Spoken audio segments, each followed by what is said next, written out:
That's his thing, man.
Shabbat shalom, y'all. Shabbat shalom. Shabbat shalom to the worldwide audience and family.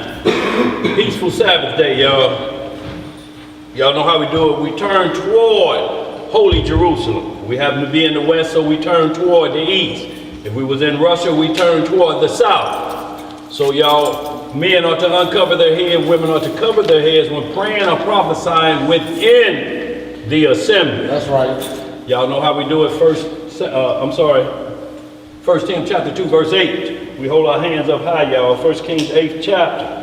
Hold our hands up high. Turn toward the Holy Land. We want the Most High to lift us up today, y'all, and as we enjoy the feast of His Word. That's right. Hallelujah. Hallelujah. All right, family, we're going to get this opening prayer. And it's with the Most High's permission.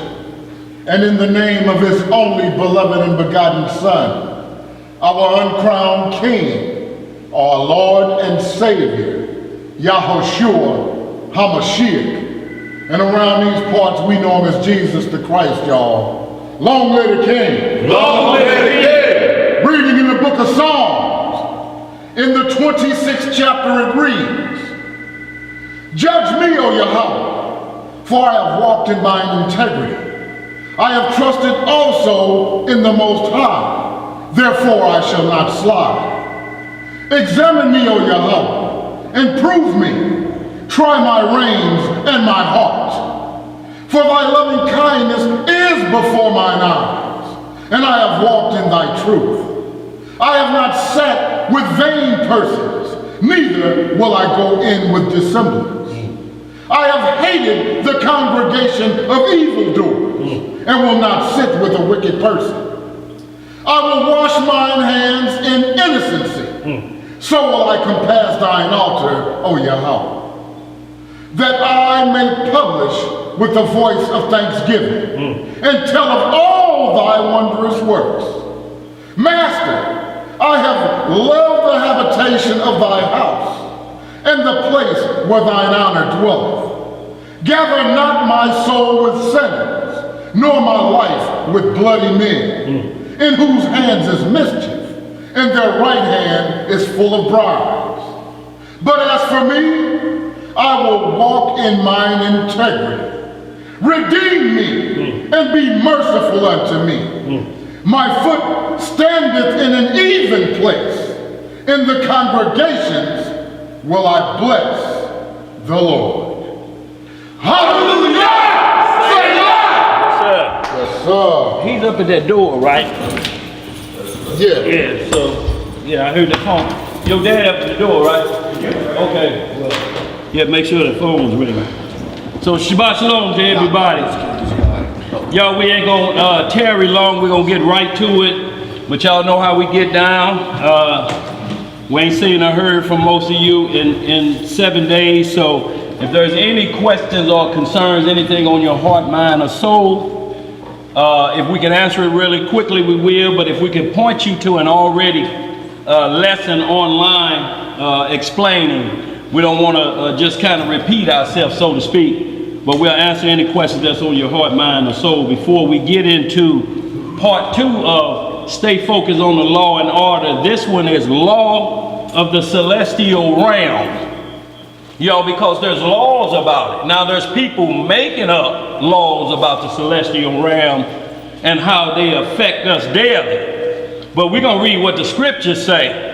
And we're going to deal with individuals that we know the Most High dealt with concerning the celestial realm and its laws, statutes, and judgments that we cannot look at. Like we have man worship, we can't have celestial worship either. Right. Oh, no. So we got to clear both of these. Because you ain't doing it here on earth and then you go out of space on us and try to do it. We watch it. Right. The scriptures say none of the God. None of them. Don't care what you call it or how you call it. So y'all, we're going to get right into it. We got any questions or concerns out there too, Bob? No, sir. Anybody here, y'all good? Any questions or concerns? Anything? Okay. So y'all, we're going to go ahead and get right at it, y'all. And what we're talking about is signs of the second coming. Signs in the heavens. Y'all, so what we want to get clear on is when we should look up. When should we be concerned about what's going on in the celestial realm? And we were told, shalom. Shalom, brother. How you doing, Brother Jeremiah? Good to see you, boy, walking like you just came off of Mount Kilimanjaro. Yes, sir. I'm here, man. Yes, sir. Appreciate the prayer. Good to see you, brother. So y'all, we're going to get right into it, what the Messiah said, because that's the only time we're concerned with looking up into the heavens. Looking up there now, ain't nothing but seasons changing. You ain't got to be worried about you seeing a lot about these stars have lined up, and it ain't happened in 800 years that it lined up the same day the Messiah was born. No. See, you're fooling people because there's no scripture that guaranteed when those two planets lined up, that was the day Christ was born. So y'all, we have to be extra careful because people are on edge. There's plagues going in the world.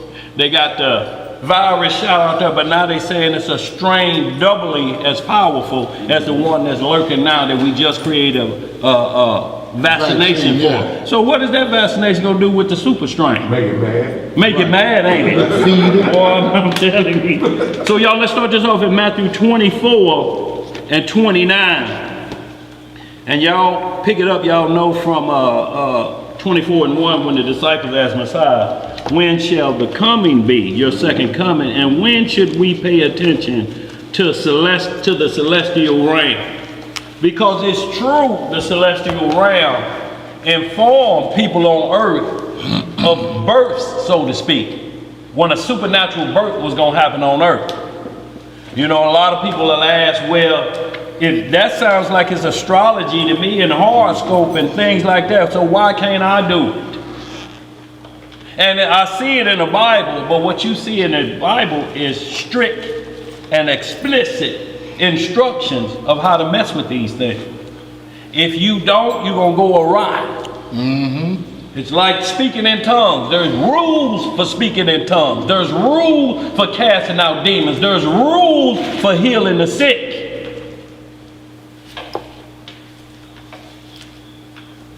Brother Jeremiah speaking tongues on occasion. But he'll know who he has to go in his closet. That's right. He speaks to the Father. And then he reveals to us, hey, this is what I get this to understand. If it's lining up with prophecy and the second coming of the Messiah, we good to go, y'all. We're saying ain't nobody, these gifts are not showing up. It's just the fact that they have rules for them. And that's hard for a lot of people. Because he said, I'm not going to give you my spirit for your glory, but for mine. That's right. Just think if you had the power to make lightning come down like Elijah. Oh my goodness. Boy, look, and we hate on people, we be splitting their head every day. Every day, I'll split somebody's head down the middle, I get mad at. Every day somebody getting something. Getting something. Yeah. So no, we can't have it, y'all. So y'all, let's get that Matthew 24:29. And then we'll jump right to Jeremiah 10 for dismayed at the signs of heaven. Go ahead, brother. Reading in the book of Matthew, chapter 24, and we're going to start our reading in verse 29. Let's get some understanding, family. Yes, sir. Immediately after the tribulation of those days. So we see immediately after tribulation. Right. So the doctrine called the rapture is what's called pre-tribulation. They say they're going to be gone before any of this kick off. Look, they worried. They still here in virus number 2. They got here. Right. Killing still the way it is. They should be gone by now, shouldn't they? It should be. And look, if this just the first war, it's 6 more trumpets to go and y'all still here. Y'all was supposed to have wings and been gone by now, ain't it? Yeah. But because you misunderstand that it's not pre-tribulation at the second coming, it's post-tribulation. Like this saying, read that again, bro. Immediately after the tribulation of those days shall the sun be darkened, and the moon shall not give her light, and the stars shall fall from heaven, and the power of the heavens shall be shaken. So we see we're in the celestial realm to start this thing off. Ain't no need you worrying about when this happened or that happened. All of tribulation have to go first. Before you see the sun and the moon go dark. So tribulation means 2 Thessalonians chapter 2. The Antichrist have to show up, y'all, before any of these things take place. Ain't no need in us getting caught up in outer space, and the Antichrist ain't on earth yet. Because ain't none of this celestial realm, sun and moon, gonna be knocked out until the Antichrist show his face. Because that's gonna show the true believers, because he's gonna do miracles and wonders to make you think he's the Most High. Right? That's right. So the sun and the moon still gonna be in the sky. That's your other look up there. You see the sun and the moon, you like he's an imposter. The sun and the moon got to be dark. And let's read the next verse 30 and see why we're saying what we're saying. Verse 30. And then shall appear the sign of the Son of Man in heaven. So, and then shall appear. That didn't say before. It say, and then after 29 is finished. Go ahead. And then shall all the tribes of the earth mourn, and they shall see the Son of Man coming in the clouds of heaven with power and great glory. And he shall send his angels with a great sound of a trumpet, and they shall gather together his elect from the 4 winds, from one end of heaven to the other. See, this is going to be a problem for a lot of people, because this saying at the last trump is going to happen. Right. 2 Thessalonians 2, 1 Thessalonians 4:13 say the same thing. At the last trump. And they will quote those scriptures to you and don't know that 6 trumps them passed them already by. And they still talking about rapturing. You done missed 6 of them. Right. You're on the 7th trump. Hang around. That's what we tell them. Just hang around. So y'all, let's get right to Jeremiah 10, 1 and 2. Y'all just want to set the celestial realm up and what we should be looking for. Don't go outside of instructions, y'all. Instructions is what got us, instruction breaking is what got us in this trouble where we're at right now.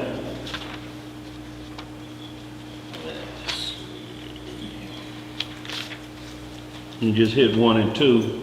Everybody already know the rest going into totem poles, Christmas trees, and all of that. We need to rehash that. We just want to stay in the celestial realm this morning. And what caused us great problems, because a lot of people is saying that saying the wrong name got us cast out of Jerusalem. They said we said Jesus, and that got us thrown out of Jerusalem. Yeah, but we gonna see what the scriptures say. What name got us thrown out of Jerusalem? Boy, look here.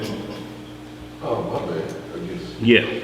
I guess they pre-said. Yeah. With no post, huh, boy. Right. Go ahead, bro. Get that. Reading in the book of Jeremiah, in chapter 10, start reading in verse 1. Hear ye the word which the Most High speaketh unto you, O house of Israel. Thus saith the Most High, learn not the way of the heathen, and be not dismayed at the signs of heaven. for the heathen are dismayed at them. So, y'all, right there, he tell us, be not dismayed. For the heathen is always concerned with what's going on in outer space. We don't have to be concerned with that, because everything that's going to take place with us concerning heaven and earth is going to take place where? On earth. On earth. I saw New Jerusalem doing what? Coming down. So where we going up to when everything is coming back here? But those lights, they're lighting just like lights in the ceiling up here. We have to account for how those lights work, so that we don't get caught up and start worshiping those lights. Like Egyptology worshiped the sun. That's what they call the sun god Ra. So you got people that worship, Muslim doctrine worship the moon. That's why it's the star and the crescent moon on all their doctrine. Didn't they just have something with Saturn and something? Yeah, that's what we're talking about. Yeah. He was probably doing all kind of wicked They're practices. crazy, man. So y'all, We just look at it like it ain't nothing. Oh, okay, well, it's people that go all in about that. Right. Yeah. Right. Yeah. So y'all, let's see what the instructions of the law tell us, even though, because you're going to hear people say, that's in the Bible. That's in the Bible. Messing with demons is in the Bible. Satan's in the Bible. Does that give us license to go play with it? No. Look, cause crystals, cause this is in the Bible, but the instructions of how you get it is in the Bible. Everybody got a God in the Bible, don't they?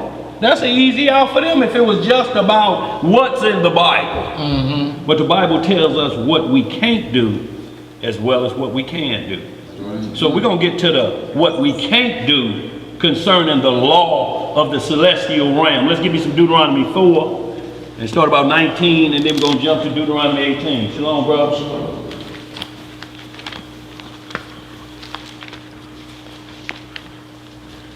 Greek mythology, they had many gods. Yes, sir. Call everything gods. And that's why they call that mythology. Right. It's a myth, right. Yeah, absolutely, bro.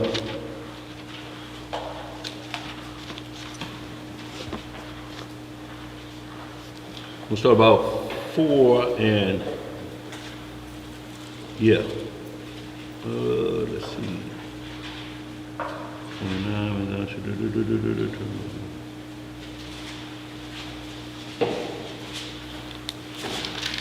Okay, well, we'll start at. Yeah, we started at 4 and 29. Let's see. No, I want to get right to Sir, the moon and the stars. Okay, yeah, there they go. Let's start about 19, like we said. Yeah.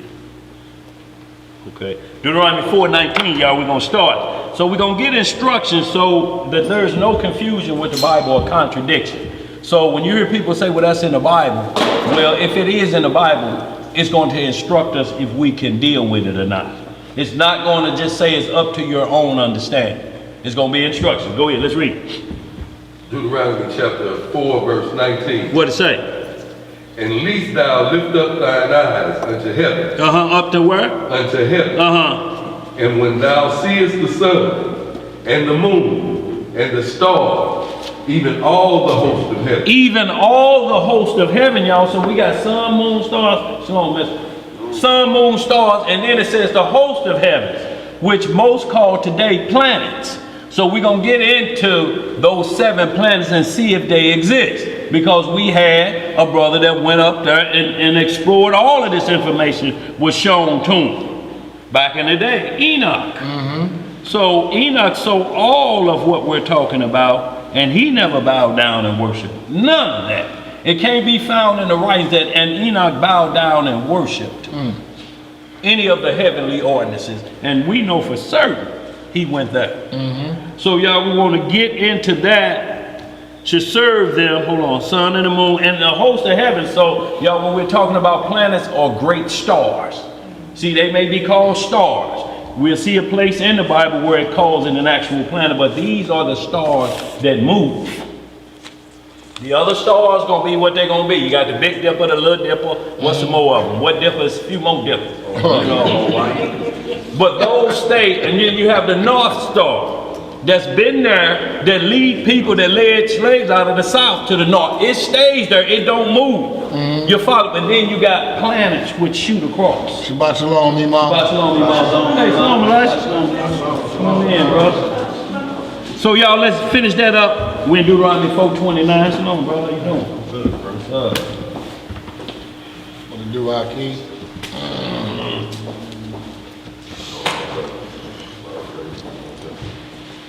Shabbat shalom, family. Shalom, brother.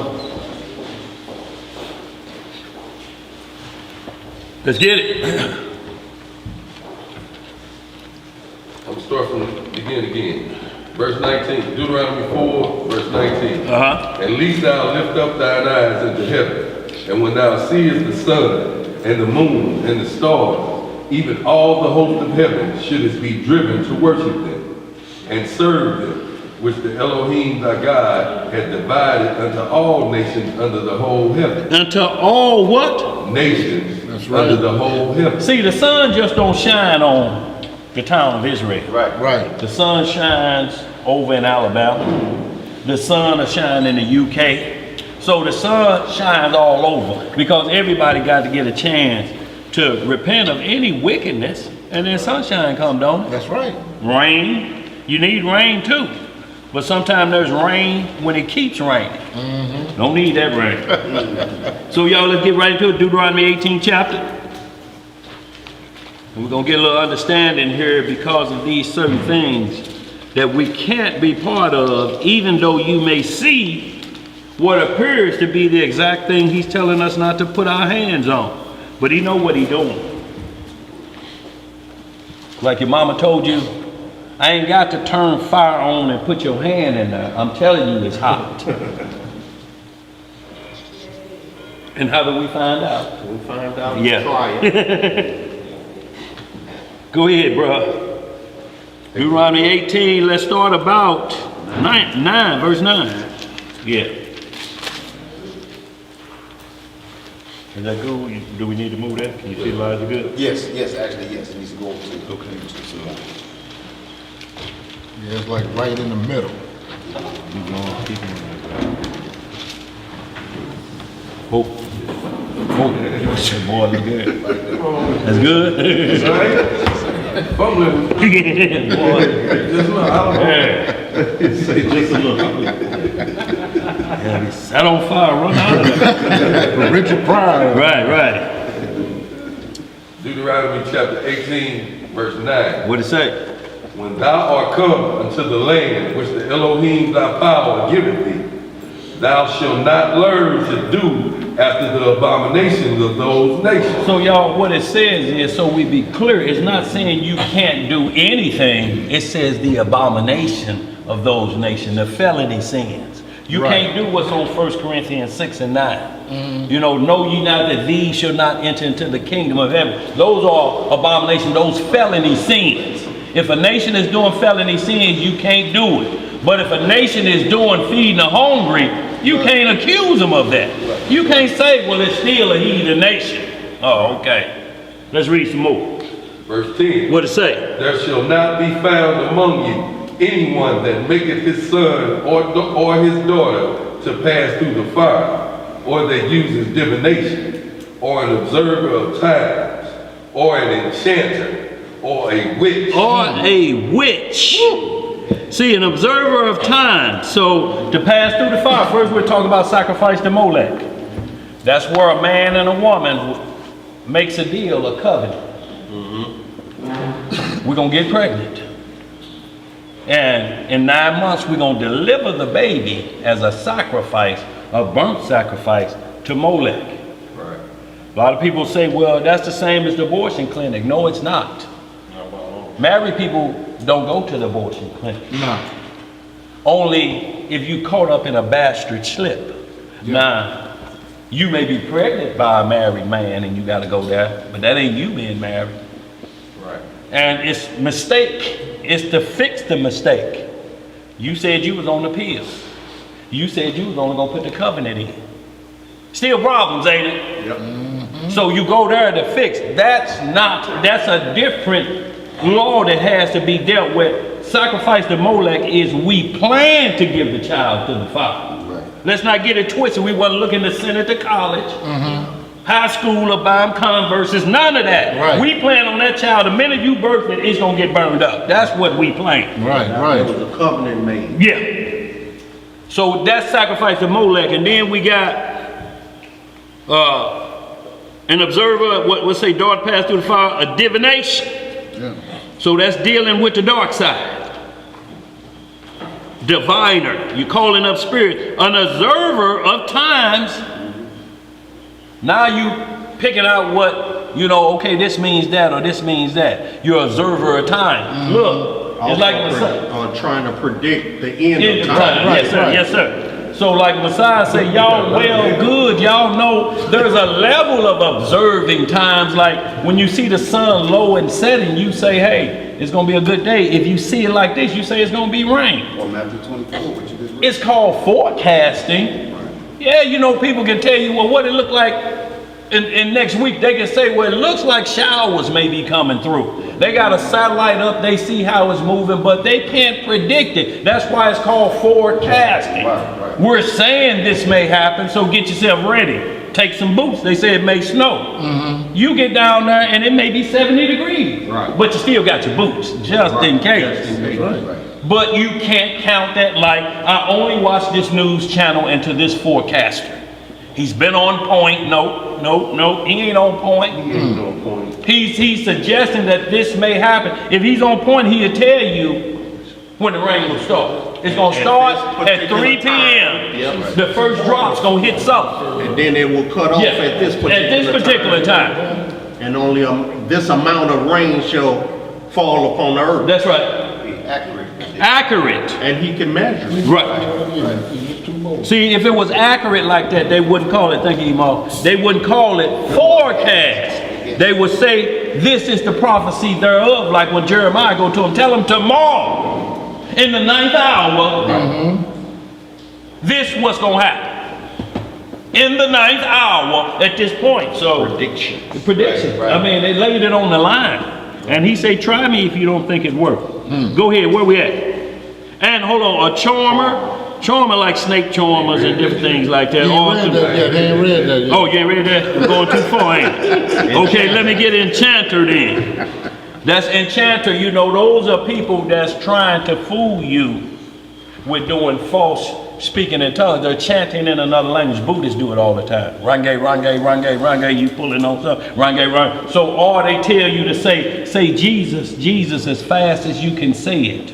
Jesus, Jesus, Jesus, Jesus, Jesus, Jesus, Jesus. That's an enchanter to see if a spirit gonna come on you, but the Holy Spirit ain't gonna come on you like that. It said come on you for obedience. You can't chant the power of God into your body. Now demons you can, Now, but also you can't chant. Be aware of those drum circles Yeah, that the Africans love, the ones who want to say they so African, they Yeah. have drum circles. But them drums conjure up spirits as well. yes sir. Got a quick know. question here. Uh-huh. Tone says, what about those that practice numerology or using numbers to define scripture or vice versa? Same thing. Yeah, that's a diviner. Right. And an enchanter.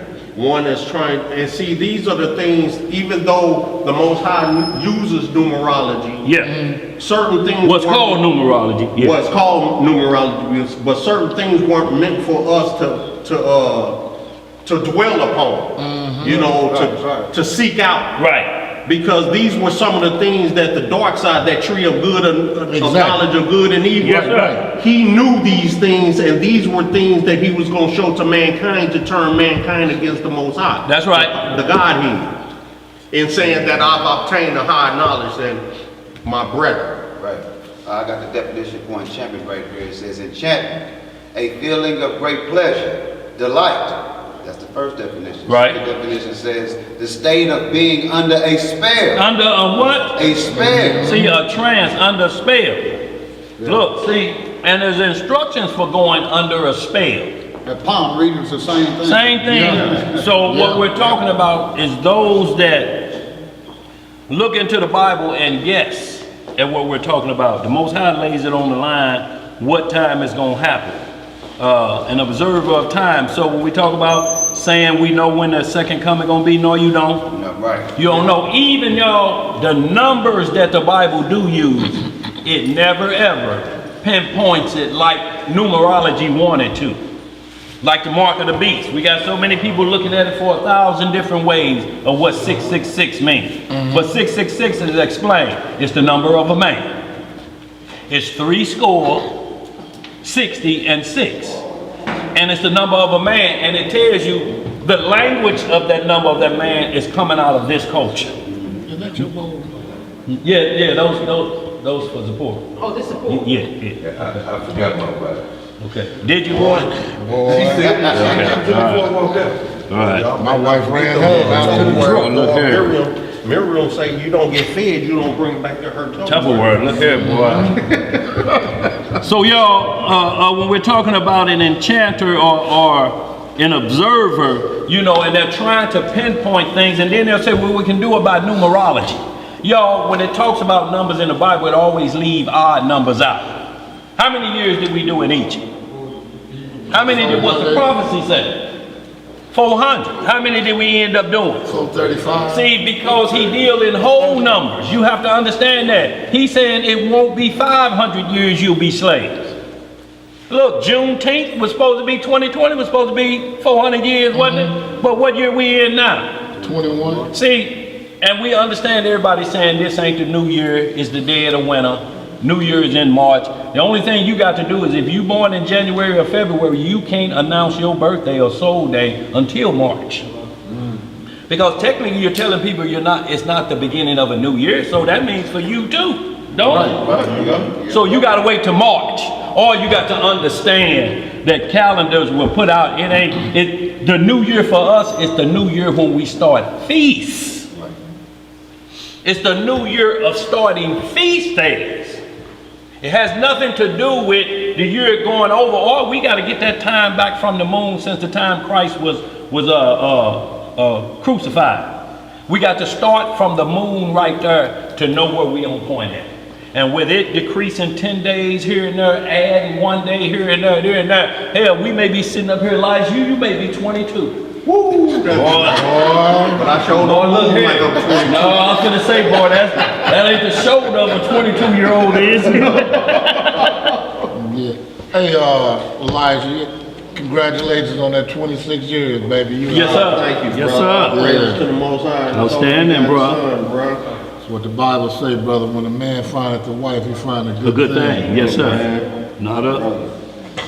That's a beautiful thing. Yes, sir. Oh, I'm at 28. Yes, sir. Yeah, so. Yeah, we're 28 together, 26 under the Boy, guidance look of here, the y'all. Most High. There's some people, boy, look here. Ain't reached their manhood yet. Yeah. Huh? So y'all show them how to do it right. Yes, sir. Try to lead by example. That's right. All praises, bro. It's a shame my fiend does still ain't get it right. Ah!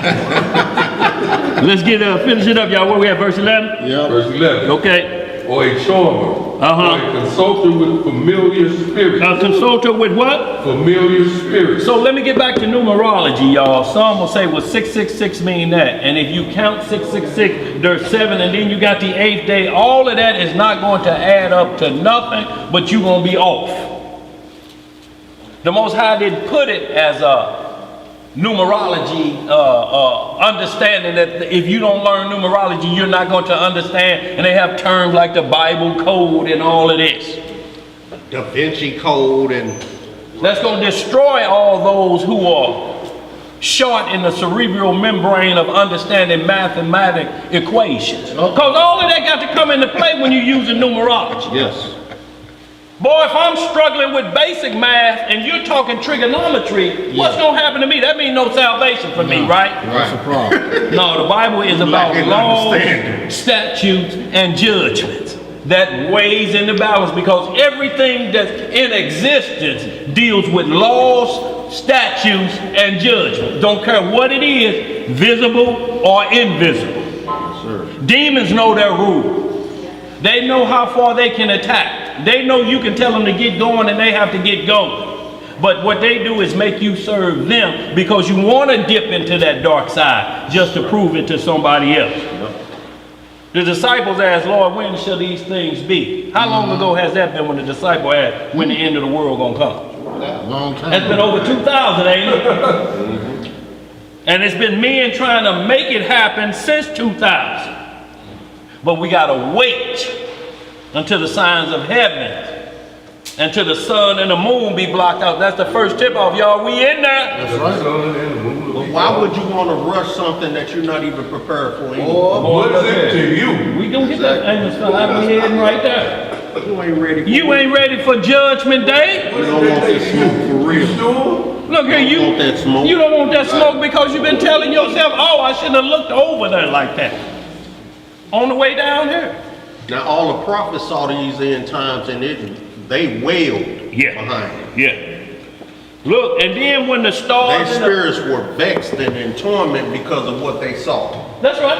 And see, when the wise men saw the star, they didn't have a date. They just told them, look, we know it's settled here some time ago, but we don't have the exact day. But he said, if you start killing at 2 years old, you're guaranteed to get it. We know it's inside of 2 years. Right. Well, we know the day of the Lord gonna be inside of a week. We may figure it out. But he said, no man knows the day nor the hour. He didn't say the week. No. He didn't say the year. Or the hour. See, because you know why? Exact Did he time. sell a ticket? No, yeah, there'd be 7 tickets plus. We'll wait till the last second of that hour. Yep. Seeing all the way. Not the last hour, but the last second. Get it all in. Get it all in. Like the days of Noah. Like the days of Noah. That's why Boy, he compared it. They talking about they can't wait till the day of the Lord. The day of the Lord, woo, you don't know He what. said, for what shall it be? What that kind of day shall it be for you? Yeah, for you. Right. Have darkness in it. And not light. Not light. A good and terrible day. Let's read some more, y'all. Where you at, verse 11? Or a charmer, or a consultant with familiar spirits, Are you eating? or a wizard, Right. or a necromancer. All right, necromancer. So y'all see, even numerology, you'll have somebody that's trying to use numerology to figure out the lotto. Psychic can't figure out the lotto. Right. If they did, why you spending your money to see if Tyrone coming back on? Or if Susie gonna leave Earl and come back to you? Why you keep paying them over and over and over again? Right. You can fix all that. Just tell the psychic, give me them 6 numbers to the Powerball, and watch how fast Tyrone and Shamika show up. Right. They gonna be that lickety split on the stage with you. You won't even have to call. You won't have to call. They gonna call you. Yes, sir. But we play around with the dark side because we want to believe lies, anything that'll satisfy the soul. What else you say, bro? Verse 12. Uh-huh. For all that do these things are an abomination unto the Most High. All these that do these are felony sins unto the Lord. So there's no way to justify it. If you hear somebody say it's in the Bible, and the Bible saying it's a felony, then it's not on you, it's on them to say, well, that law was wiped off the books and a new one instituted that we can go back to. You'll hear people saying in the beginning we did eat meat, in the beginning we didn't do all this. In the beginning we didn't sin, did we? No. So we still sinning, ain't we? Still. That's the first part we need to go back to in the beginning before you start to eat, because there's a law about eating. So you have to get to the beginning of the matter and find out what it was, because it wasn't physical food that got us in trouble. It was spiritual eating that got us in trouble. Bad guy. Continuing to be our issue. Boy, look here. Let's get some more. Verse And 12. because of these abominations, the Elohim thy God does drive them out from before thee. Thou shalt be perfect with the Elohim thy power. See, you got to be perfect. Does perfect mean you ain't gonna never sin in these things? Perfect mean you know how to fix it. Then you're perfect. You can tell somebody else how to fix it. Bro, remember that I went down that road. Here's the fix for that, so you become perfect in that law, because you know good and evil. So that's perfect.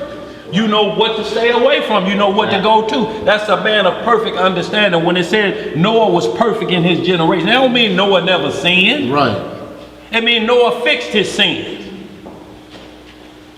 Let's read some more. But see, now with that, a lot of people are under the illusion that practice makes perfect. Right? Practice does not make perfect, people. Practice makes habit. Yeah. Perfect practice Yes, sir. makes perfect. Because you can do something the wrong way and think you're doing it perfectly. Right. But you're doing it perfectly wrong. Look, we see that every day in the Daily Mail. Don't even peeling potatoes wrong all this time. Yeah, I mean, they even be on them letters. You've been scrambling eggs wrong all this time. All this time. You've been washing the stove wrong all this time. So we see that consistently. But if we stick with the scripture, if he tells us it's an abomination, it's an abomination. If it's in the Bible, it will explain itself why an abomination that you may be calling it is in the Bible. He said, if it don't come from me, don't even worry about it. Just like dreams. If you have a dream, you can't figure it out. Dreams are like chasing a shadow. It's for fools, he say, unless it's sent by the Most High. Right. And the only way you know a dream is sent by the Most High is because you're supposed to follow the rules to go see. Go in your closet and ask, was that dream you sent from you? Or was it from the devil? If you was in there with Jay-Z's wife and both of y'all was naked, who did that dream come from? Satan. That ain't hard to understand, is it? Don't care about because he's a Satanist or whatever they making him right. You still can't go in there. Right. You still law breaking. Where we at? Verse what? Verse 14. For these nations which thou shalt possess, hearken unto observers of time. Hearken unto observers of time. Go ahead. And unto diviners, Diviners. diviners, but as for thee, the Elohim thy power has not suffered thee to do so. So the Most High didn't suffer us to do so. So he go in there and tell us that Messiah coming. He didn't allow us to do them things. And the reason being because we get caught up, y'all. And you start living your life off of a horoscope. I got to have on blue today. I got to have on red today or my day ain't gonna go. You controlled by a color and not the law. Right. Or you have to date a certain a person of a certain sign. Right. But look, numbers are all throughout the Bible. Numbers are there. Riddle me this. Why ain't nobody figured out the number, the extra days in Daniel 1290 days, and then it say, blessed he that come to the 1335th day. That's 40 some more days. What is concerning those days? That's what we need to find out. And ain't nobody got the answer so far. Right. That I've seen. I'm not going to say it ain't out there, but I ain't seen them numbers adding up what they mean. Why you're more blessed if you make it to them days. Some is in between that 1290 and that 1335. Something is in there. Right. That you get more blessed. We never talk about it. But look, you can figure all the numbers you want and they ain't going to add up. Right. Because the Most High say, if you ready for me, if you in perfection like bro just explained, it don't matter if I came back by tomorrow, next week, if I come this second, you ready to go. Because you know what to say.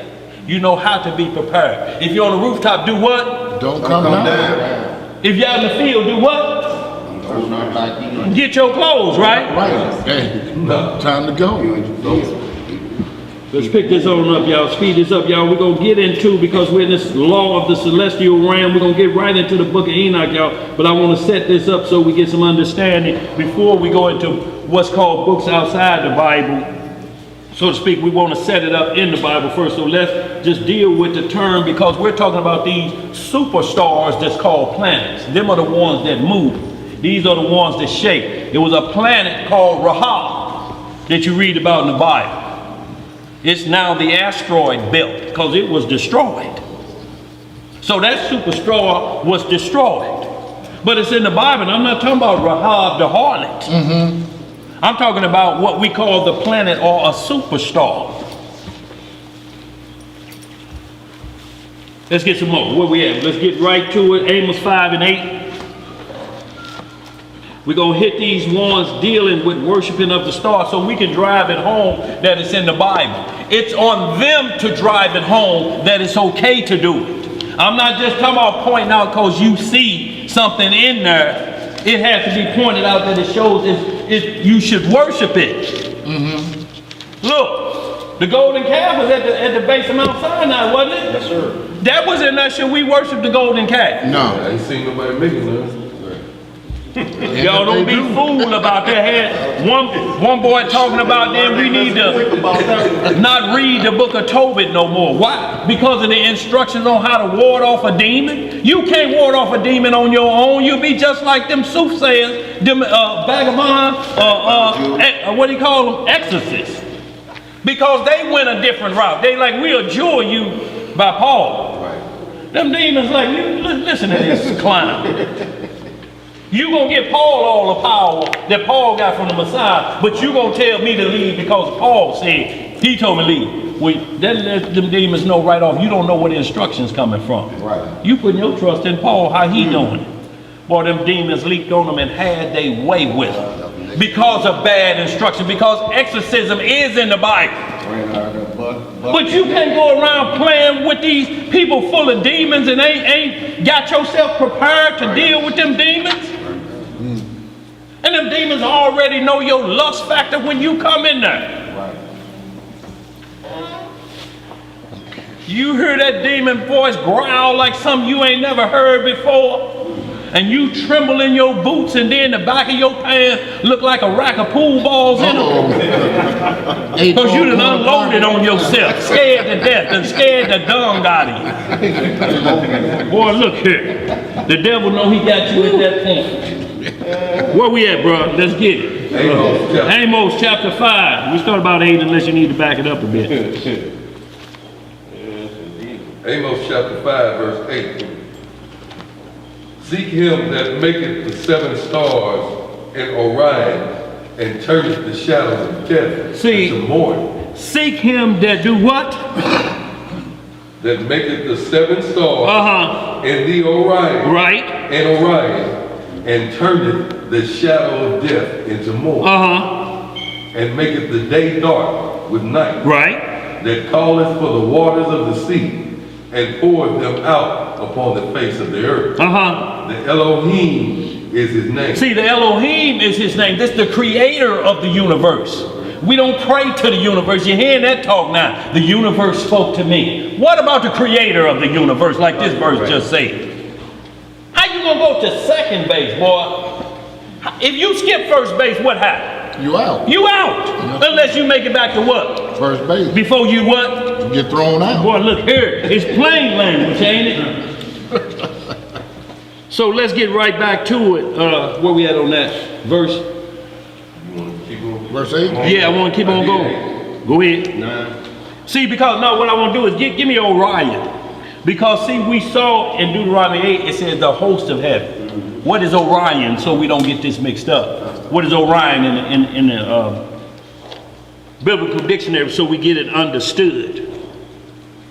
Him that maketh the 7 stars. How many planets was it supposed to be? Huh? They told us 9, didn't they? Script say it was 7. But they added a few. Yeah, they added a few. Talking about they add one every year, don't they? They say we found a new one, but the script say 7, and they call them stars of the celestial realm, Orion. Look, our stars that we see every night are fixed. They help the moon at night. They light up the night, just those 2. And then you got the ones that we're speaking about in Orion that moves. And they'll line up, but they won't give a day. When Abraham was born, they told the king of Babylon, we saw a star. We saw it lined up over here. Messiah, the men for 3 days and 3 nights followed that star. That don't mean you can be a stargazer, because they didn't have the answer. When the king asked, didn't he ask, what time and hour was he born? They like, we don't know, we just been following the star. We ain't got a clue. Angel told us to start following us. He's already set. He's already been there when we got the instructions to go look for him. We just come to worship him. They worship the child. Right. Brought gifts to a king. Not to a star, to the star rest gifts. At the base of where they saw the star shining at. And this don't mean that you can give out gifts. Do it? No. Because at least we need to be giving out the same gifts, don't we? They said they brought gifts to a king. And a priest. And a priest. And a prophet. Myrrh, frankincense, and gold. Everything that's required as a gift or a gift offering to a king, a high priest, yes, sir, or a prophet. Or a prophet. All of them, you got the trifecta. If you giving out them gifts, them same gifts need to be given out. But it's a problem when you get some Stacy's and they get a Big Lot toaster.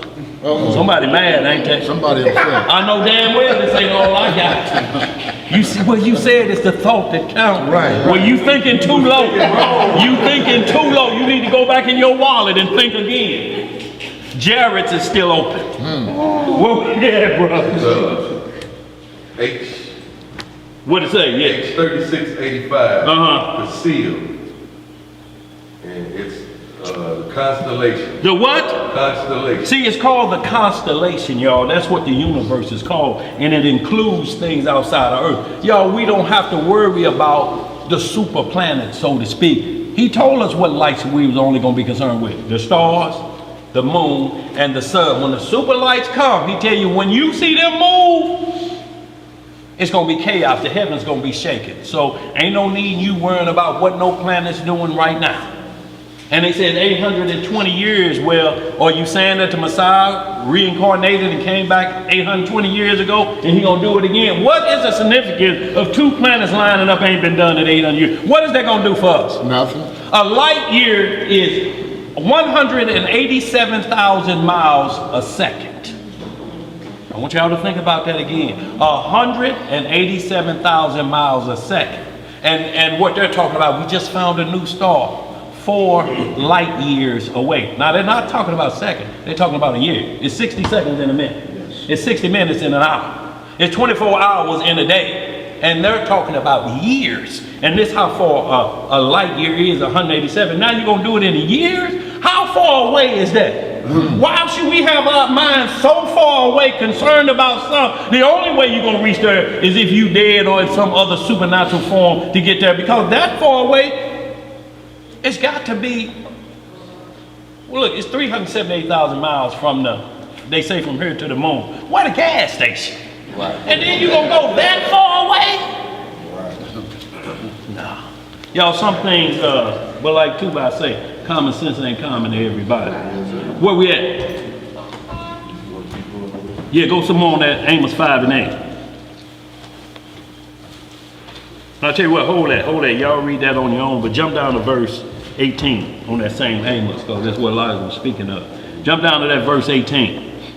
Amos chapter 5, verse 18. Woe unto you that desire the day of the Elohim. Woe to you that do what? That desire the day of the Elohim. Why is it a woe of that? I desire the day of the Lord. But do I? Yeah. I only desire it because it's going to change this present world. But my heart knows what has to be perfect when that day comes. And boy, let's get some more reading. I ain't going to say nothing. Go ahead. To what end is it for you? To what? To what end is it for you? The day of the Elohim is darkness and not light. Problem number 1, woe. Go ahead. As if a man did flee from a lion and a bear met, or went into the house and leaned his hand on the wall and the serpent bit. Shall not the day of the Elohim be darkness and not light? Even very dark, and no brightness in it. I hate and despise your feast days, and will not smell your solemn assemblies. Though ye offer me burnt offerings and your meat offering, I will not accept them. Neither will I regard the peace offerings of your fat beasts. And you know, we know who we talking to. This just ain't to the heathen nation. This to Israel that's going crazy. Glad you caught that one. And making up feast days and doing whatever they want to on the feast day.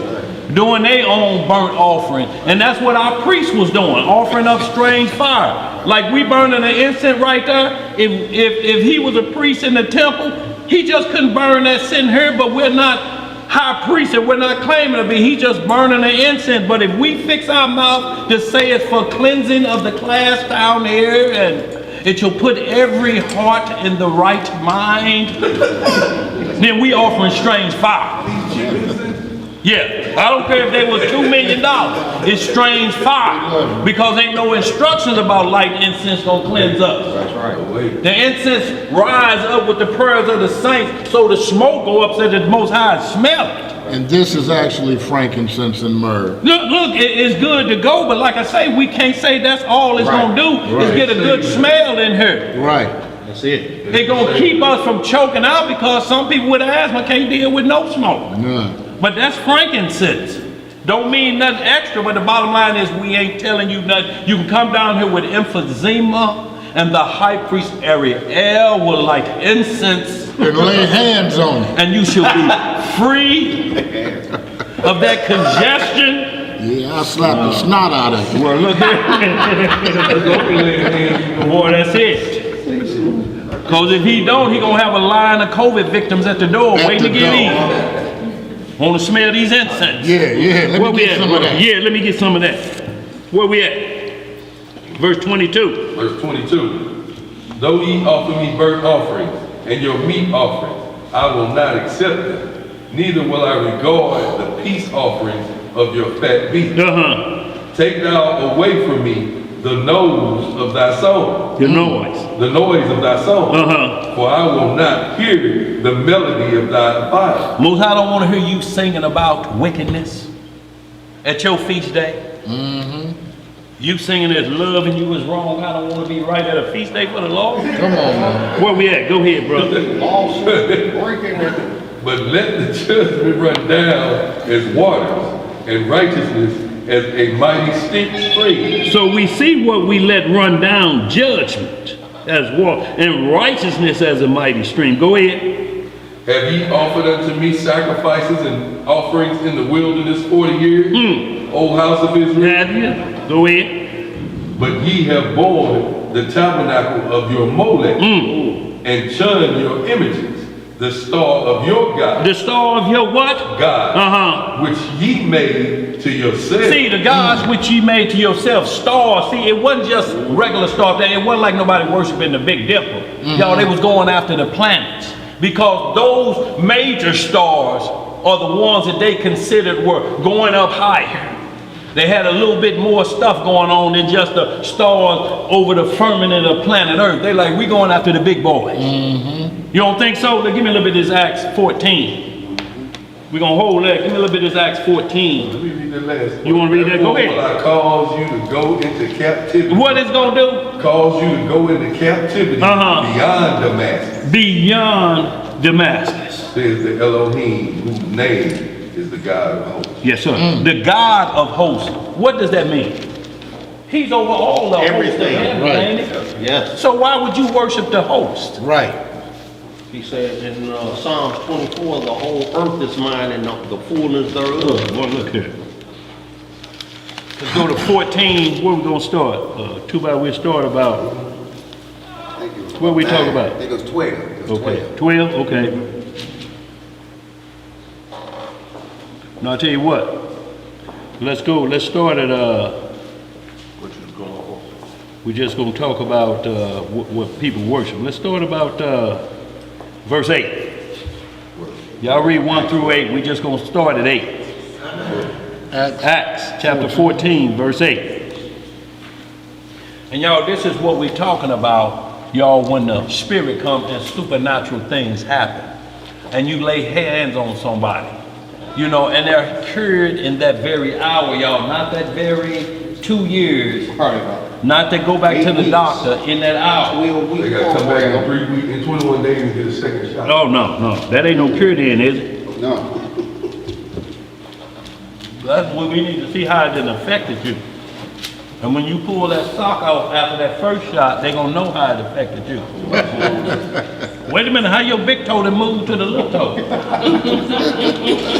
one gave it. You look like you got 2 right foot now. I'm gonna get you sucker feet. Yeah. Where we at? We're in the book of Acts, chapter 14. You say you want to start the reading in verse 8. Yes, sir. Are we looking at everybody there? Acts 14, we're gonna start about verse 8. Shalom, y'all, sister. Help yourself to something to eat and drink over there. The book of Acts, chapter 14 and verse 8. What'd it say? And there sat a certain man at Lystra, impotent in his feet, being a cripple from his mother's womb, who never had walked. See, we get the full understanding of what's happening with this individual. He was impotent. No, he wasn't important. He was impotent. In his feet. In his feet. See, so that means like crippled from birth, y'all. It's a defect. It's where you get into Deuteronomy 23 when it says no high priest that has a cleft foot could be a high priest. That don't mean they couldn't be a priest if they was a Levite. They just couldn't be a high priest because they have to be without blemish. So go ahead and read Lamont. Verse 9. The same heard Paul speak, who steadfastly beholding him and perceiving that he had faith to be healed, said with a loud voice, stand upright on thy feet. And he leaped and walked. Look, it wasn't nobody helping him. Y'all help him get up like these churches doing these, you know, these fake Pentecostal churches. And all y'all have to do is see that Steve Martin leap of faith. And y'all know what I'm talking about, how the scam is going. This ain't that. This man jumped up out of there. I'm talking about Toyota kick. You know when he said that Toyota, when you jump up and kick your feet in the air? This what happened right there. So all the people knew. And then nobody helped him up. He stood up on his own. That's right. Let's get some up. Verse 11. And when the people saw what Paul had done, they lifted up their voices, saying in the speech of Lycaonia, the gods are come down to us in the likeness of men. Who they say come down? The gods are come down. Right. And they called Barnabas Jupiter. What they called Barnabas? Jupiter. And Paul Mercurius, because he was the chief speaker. So they considered Mercury higher than Jupiter, which Jupiter is the biggest planet or so-called star in this universe. But they called Paul Mercury.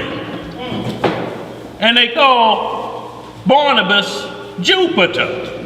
And they said the gods didn't come down to it. They're not talking about the regular stars, they're talking about the big boys.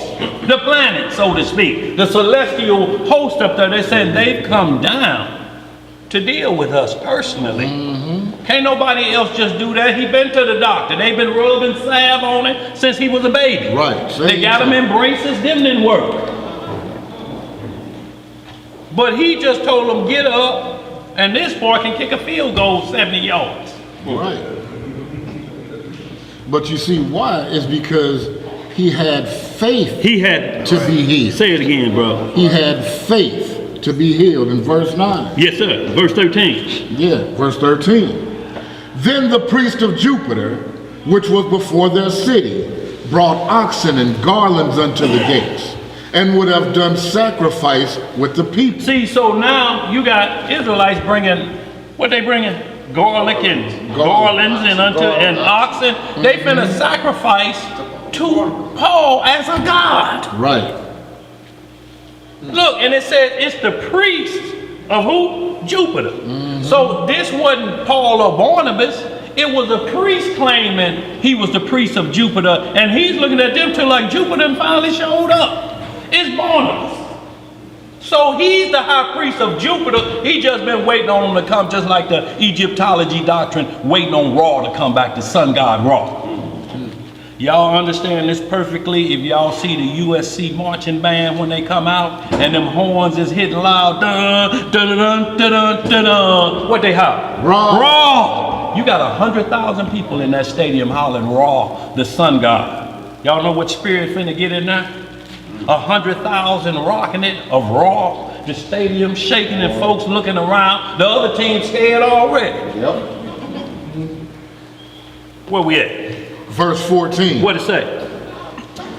Which when Paul the apostles, Barnabas and Paul heard of, they rent their clothes. What they do? They rent their clothes and ran in among the people crying out and saying, sirs, why do we these things?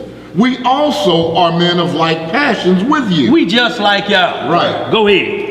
And preach unto you that ye should turn from these vanities unto the living Elohim. Right. Which made heaven and earth. What he make? Heaven and earth.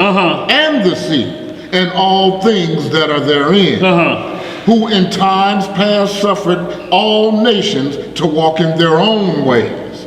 Nevertheless, he left not himself without witness, in that he did good, and gave us rain from heaven, and fruitful seasons, filling our hearts with food and gladness. And with these sayings scarce restrained thy the people.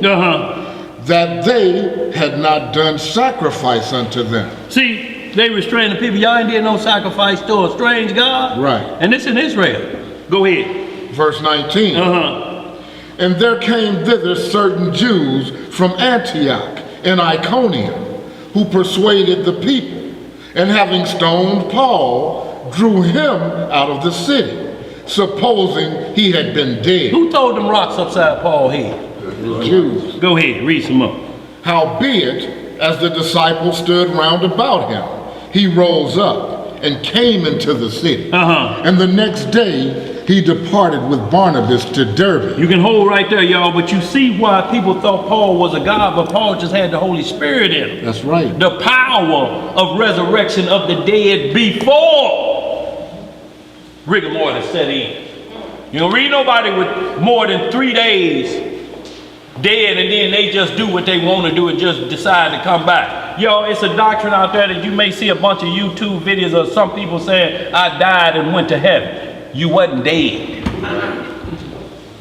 When you die and go to heaven, we hear the same things mentioned in Revelation 6 and 9. And I saw the souls under the altar. This what was said. Second Ezra chapter 2. Second Ezra chapter 7. All of them say the same thing. I saw the souls of them under, and they were given white robes, and these were the things that was happening. Y'all visions are totally different. How you got him in his favorite suit? Them earthly garments, ain't they? That's right. Well, that means he didn't make it to the resurrection. He didn't make it to the resurrection. He went to the left. If you still in them clothes, you didn't get the white robe. Give me Acts 28 real quick, y'all. We're going to look at this just one more time. Where Paul was looked at as a god because of something that happened to him. Give me Acts 28. When it was cast out, let me see, get right to it. Paul shook it off, okay.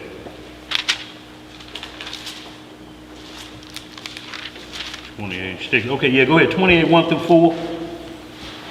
1 through, now we're going to go past that because this is where it was and what they considered him. Go ahead. Let's get 1 through 6. Real quick, y'all. And it's just once again, 2:4, where Paul was looked at as a god. He told y'all no. So why would you listen to an individual calling himself third in command in Israel or in all heaven and earth? There's a brother in New York that claims these things. On heaven and earth and planet Earth, I'm the third in command of every human being down here. Self-exaltation. Self-exaltation. Scripture says. And the only thing we see him is first in eating chicken wings.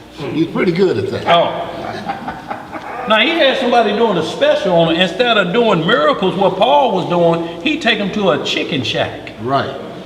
Y'all know what I'm gonna give me the double. Give me the special up here. Making that food disappear. Boy, look here. I'm talking about bones was stacked up like an archaeology find. And this is where he didn't take him to the gun range. Right. Who was this? Y'all know. The so-called, the boy called himself the general. Yeah, the one who said take the shot. Boy. Man, I think y'all talking. Boy, look here. Read that for me, please, bro. The book of Acts, chapter 28 and verse 1. What it say? And when they were escaped, then they knew that the island was called Melita.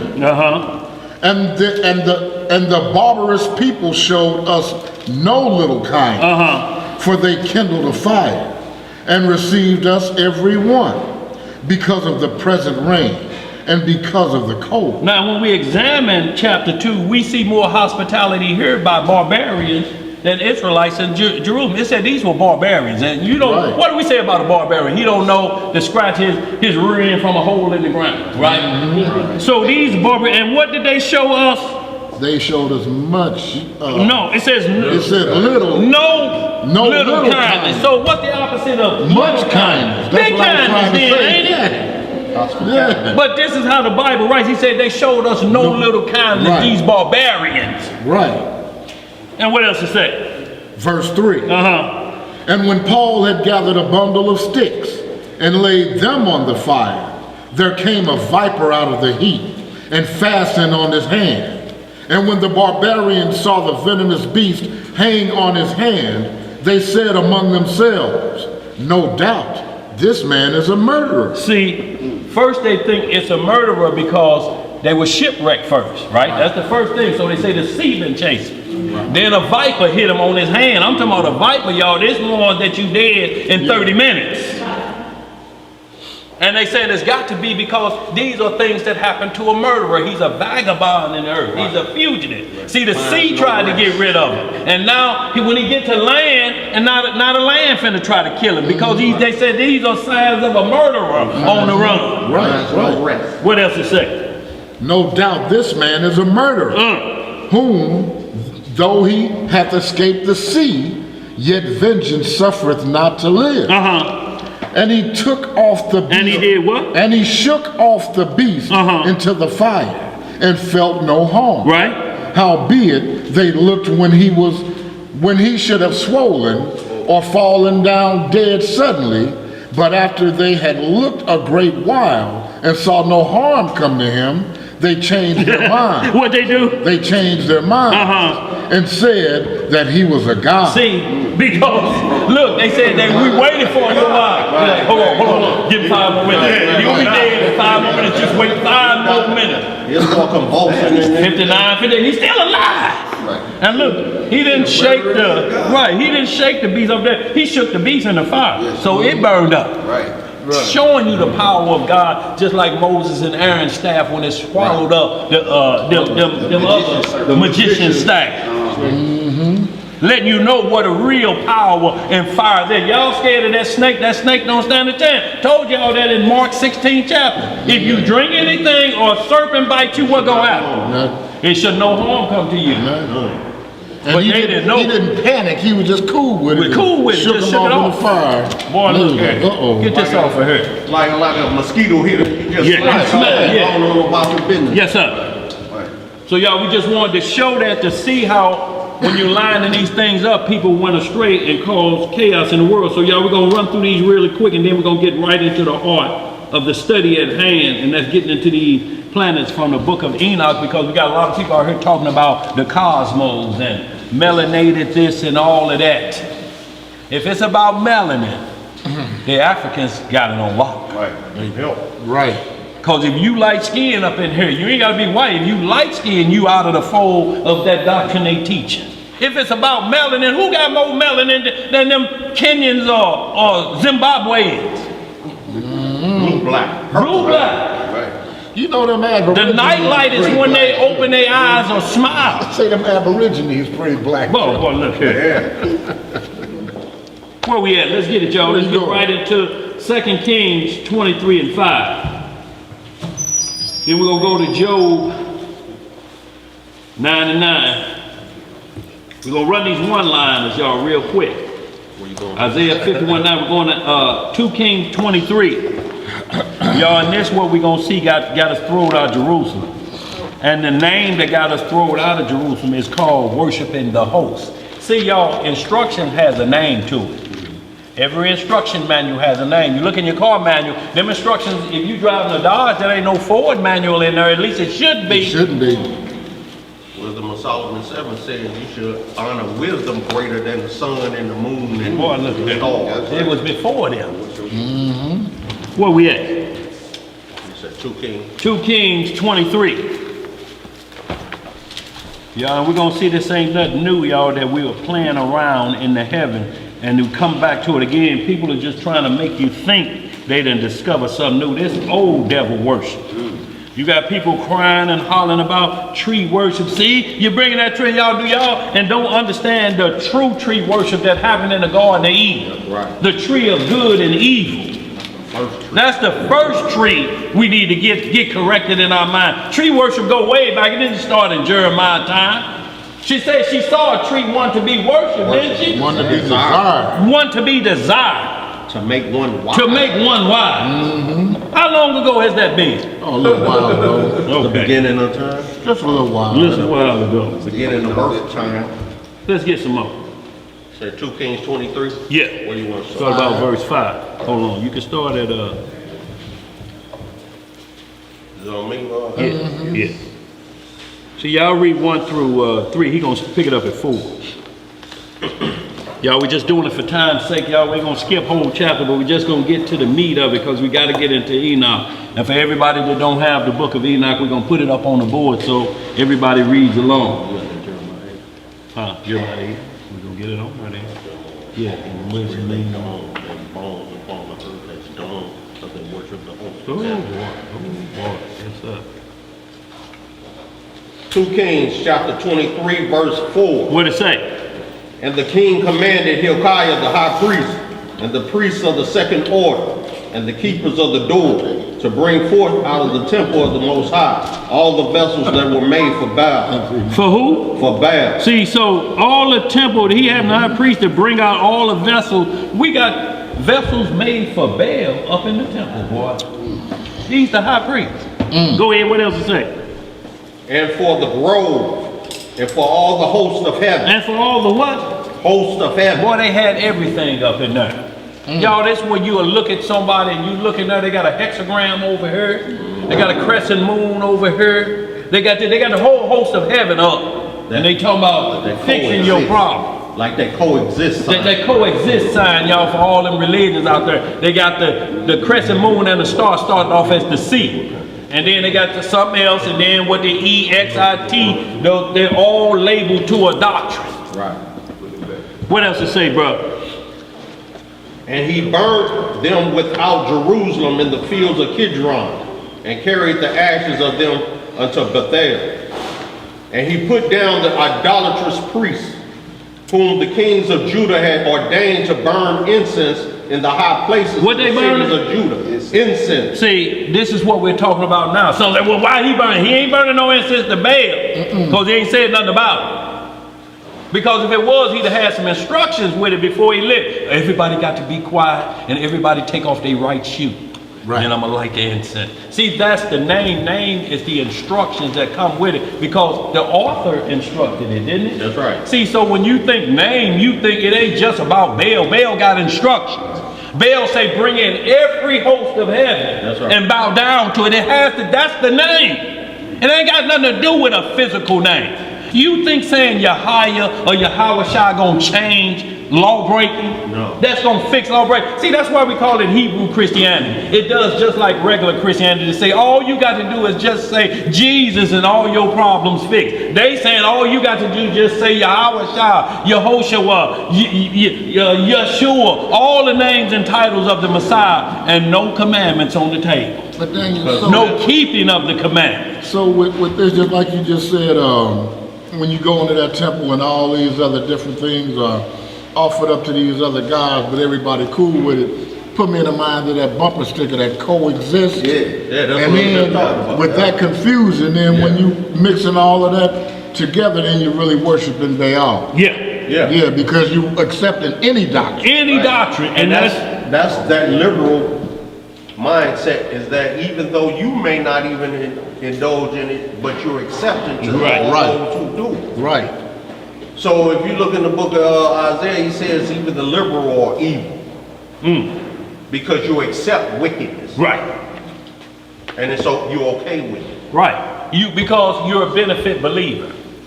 If I get just a little something out of it, I'm cool with it. Then I go over here to this group. They giving out this over here. I'll get that from them. Then I go over here to this group and I get something for them. And then you're all coexisting. Well, that means that you have to accept what these groups are doing. Oh, you like this from this group, but you're going to put them down about doing that. You can't accept no gifts from them then. It's no part of it. But now let me ask you this, man, because I watched that movie that with the Wakanda guy who blasphemed the Holy Spirit and died shortly thereafter. Chadwick. Yeah, that Bozeman, whatever his name is. But even in taking that as your job as an actor, to spew those lines out of your mouth so convincingly could have been taken as blasphemous to the Most High and got him wiped on out. The only problem is we got to see if those words were blasphemy of the Holy Spirit. Because you know who we dealing with, the crafty adversary. The Messiah told him, y'all call me Beelzebub. You can be forgiven for that. So technically he can be forgiven for that. Because they call the Messiah the devil. But he said, if you utter one word to the Holy Spirit, that's what we was looking for. Him to curse out the Holy Spirit. Well, yes, because when you keep looking at it, he was cursing it out because he heard his mama call on Jesus, and the men raped her and killed her. And he's saying he didn't come to her rescue, and now y'all saying come to the rescue. But this is the crafty adversary, so we can label him a blasphemer of the Holy Spirit versus somebody talking dirty about the Messiah. Because we got brothers around here saying Joseph is his daddy, and his mother, he's an unblemished lamb. What's the difference in what that boy said on the movie than these Negroes around here talking about the Messiah was born in a roll in the hay? What's the difference? None. See, but they can be forgiven too if they get their mind right. But if you cross that line and blaspheme and say the Holy Spirit came into Joseph, who's a sinner, and he sided the Messiah, then you may be blaspheming the Holy Spirit. You got to check yourself before you do what? Wreck yourself. Yeah. Well, y'all act like I'm the only old school up in here. They don't use them terms no more. No, they don't do what the new term now. I don't know what, what's the new term, youngsters? Yeah. Okay. Boy. No, you the only old one. Let's get it, y'all. What else? Was you good on that? Yeah, that was it. That was just tripping off of him being an actor and taking on that role and having to say that over and over again so convincingly. You know, but it just never sat well with me. Well, what you're seeing is basically what it's saying. Do you think his quick death is because what he said versus the tower of Shiloh falling on them 18? See, death is gonna be death. Right. Judgment day gonna be judgment day. If one of us get burned up in a car accident, God forbid, you know what the naysayers gonna be? See, God got his ass, burned his ass up. They gonna get him in the lake of fire too. Ass burned up on Highway 70. Turn the news on now. Right. But look, Judgment Day gonna be what Judgment Day is. It don't matter how you die. It's the next thing. You say death, and then it's the what? Judgment and the resurrection. He ain't gonna be like, now look here, I'm gonna give you a break, cause them towers in New York, that was a bad way to go. But see, well, what about a child that been ate up by a pit bull that somebody been feeding gunpowder to make it tough? You read in Wisdom of Solomon chapter 3, he says, one's death may be seen grievous and tormentorous to some, whereas you don't know what he's reserved that individual, that soul for. For they may be resurrected to righteousness, and you may see their righteousness and their glory in the end. So he said, don't count on every death one to be, you know, grievous. It may seem grievous to us. Now, if it's just exactly, but it might be a righteous reservement for the Most High. Now, if he been told that he got a gas leak and don't drive this car past 40 or it's gonna catch on fire, and he did it anyway, then we know why he died. So we're not saying happenstance. You can create the problem. Like you say, you can go into a bank with a pistol. And Rusty the bailiff got some things on his mind. His wife done been mad at him. So there's confusion in that home, and he looking to get some of that heat off. And here you come with a mask and a pistol. You ain't supposed to steal, are you? No. So that's your death. It may happen like that. And that judgment day, this what killed you. But that may not be the one. Most High said, why bring destruction upon yourself before the time? Before the time. That's dying before your time. And woe to you if you die in your sin, as the script called it. That's what we'd be concerned with if you die in your sin. If you in there having your way and the master of the house come in and kick the door open and pull you out of the closet naked, and you tell him it's not what you think. Well, neither is this. Yes, sir. Let's finish up, y'all. Neither is this blast. You ain't kidding, boy. Well, don't take this the wrong way. Looking like the bed of my Let's hear it, boy. Go ahead, bro. Man, where am I at? You in verse 6. No. Let me hit 5 again. Okay. And he put down the idolatrous priests whom the kings of Judah had ordained to burn incense in the high places, in the cities of Judah, and in the places round about Jerusalem. Them also that burned incense unto Baal To the sun and to the moon. And to the what? And to the sun and to the moon and to the planets. And to all the hosts of heaven. Don't y'all see it literally use the word planets in this one? So it's talking beyond the star. It's talking about a superstar. Angels are called stars. What they're calling is what we're talking about is the light of the Most High, or just light. That's why angels come, they're always bright and they feel. Satan appears masquerading as what? Angel of light, because in one sense, angel are called stars, men are called stars. There's men on earth get a star on the Walk of Fame in Hollywood. The only problem with Trumps is they keep defacing it. It was a pile of doo-doo, looked like they brought in some circus elephants and let loose on his star. People just piss on it regularly. Just putting out the light of his star. Look here. It smell like fish. What we had for the record, yeah. So you just got a tainted star, boy. Verse 6, yes. And he brought out the grove from the house of the Most High without Jerusalem unto the brook Kidron, and burned it at the brook Kidron, and stamped it small to powder, and cast the powder thereof upon the graves of the children of the people. And he brake down the houses of the Sodomites. The who? Sodomites. Look, Sodomite houses. This in Jerusalem. Yes. But what's in Jerusalem now? Because they're going to be like the days of Noah. What's in there now?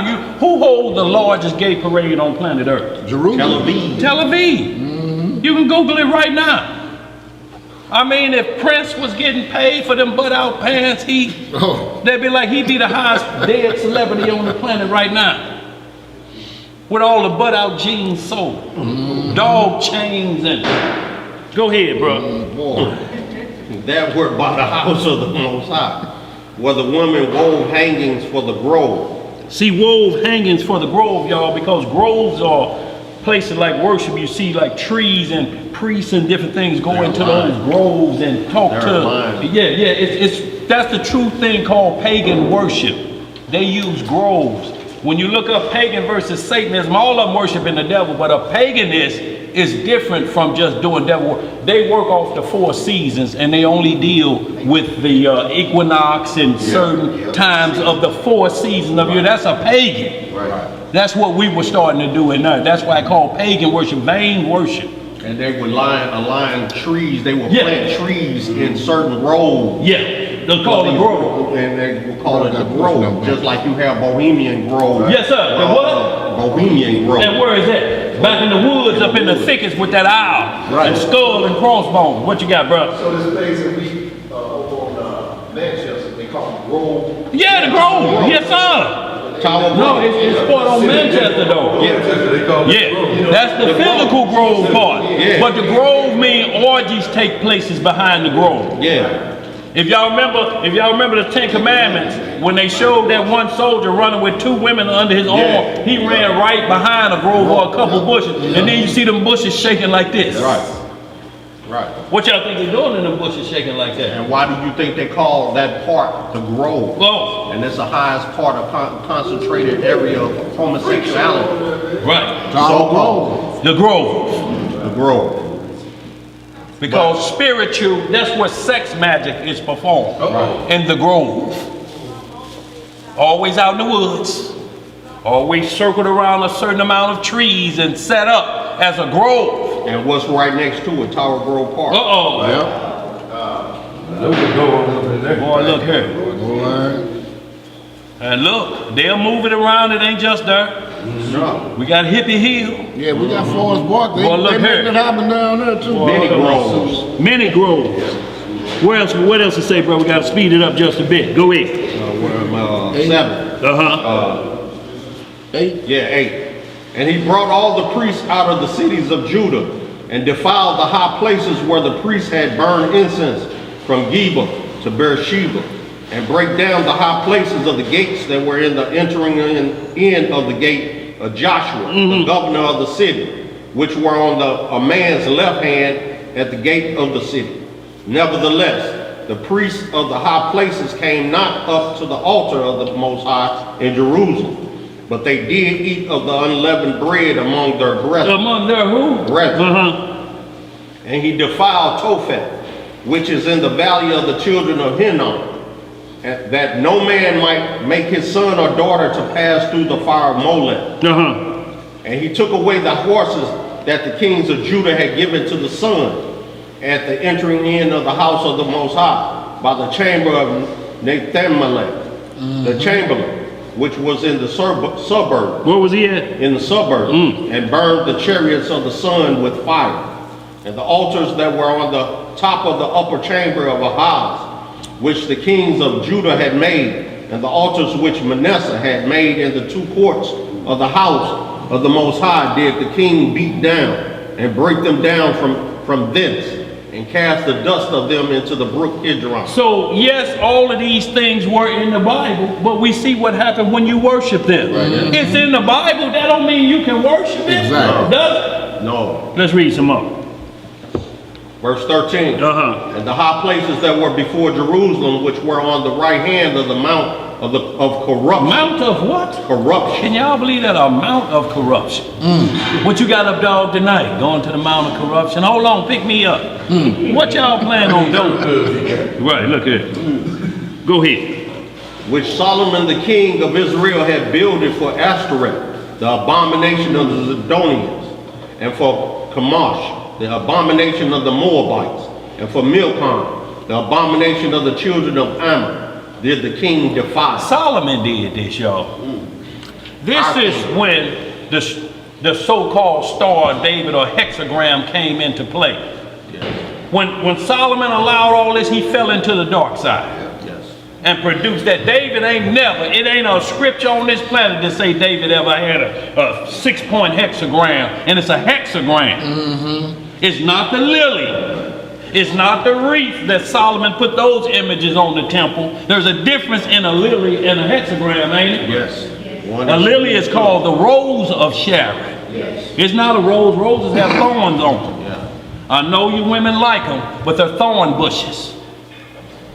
Hey, baby, this for you. Ow, damn it. Oh, I love you. Give your woman a lily. Get a lily. See how lilies smell up the whole house. And they last. And they're beautiful. And you look at the price, you're like, wait a minute, maybe there's something wrong with her, because them thorns over there cost 3 times as much as these lilies in the Bible.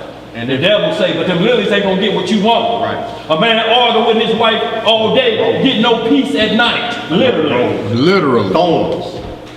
And if you notice in most movies, and it's a murder, it's a murderous affair or a marriage, the rose is always present. Oh, ain't it? Right there with blood running. Yeah. So y'all, we're not telling you. Look at most of the artwork they use for the covers of those films. There's always a rose with a pricked finger. Yeah. Or something of the sort, or the raven with the rose in his mouth. Oh, but the lily, y'all, total different story, y'all. Changes the whole atmosphere in the home, the mood. Look, natural incense. Let's read some more. Where we at? 14. Verse 14. Uh-huh. And he brake in pieces the images, and cut down the groves, and filled their places with the bones of men.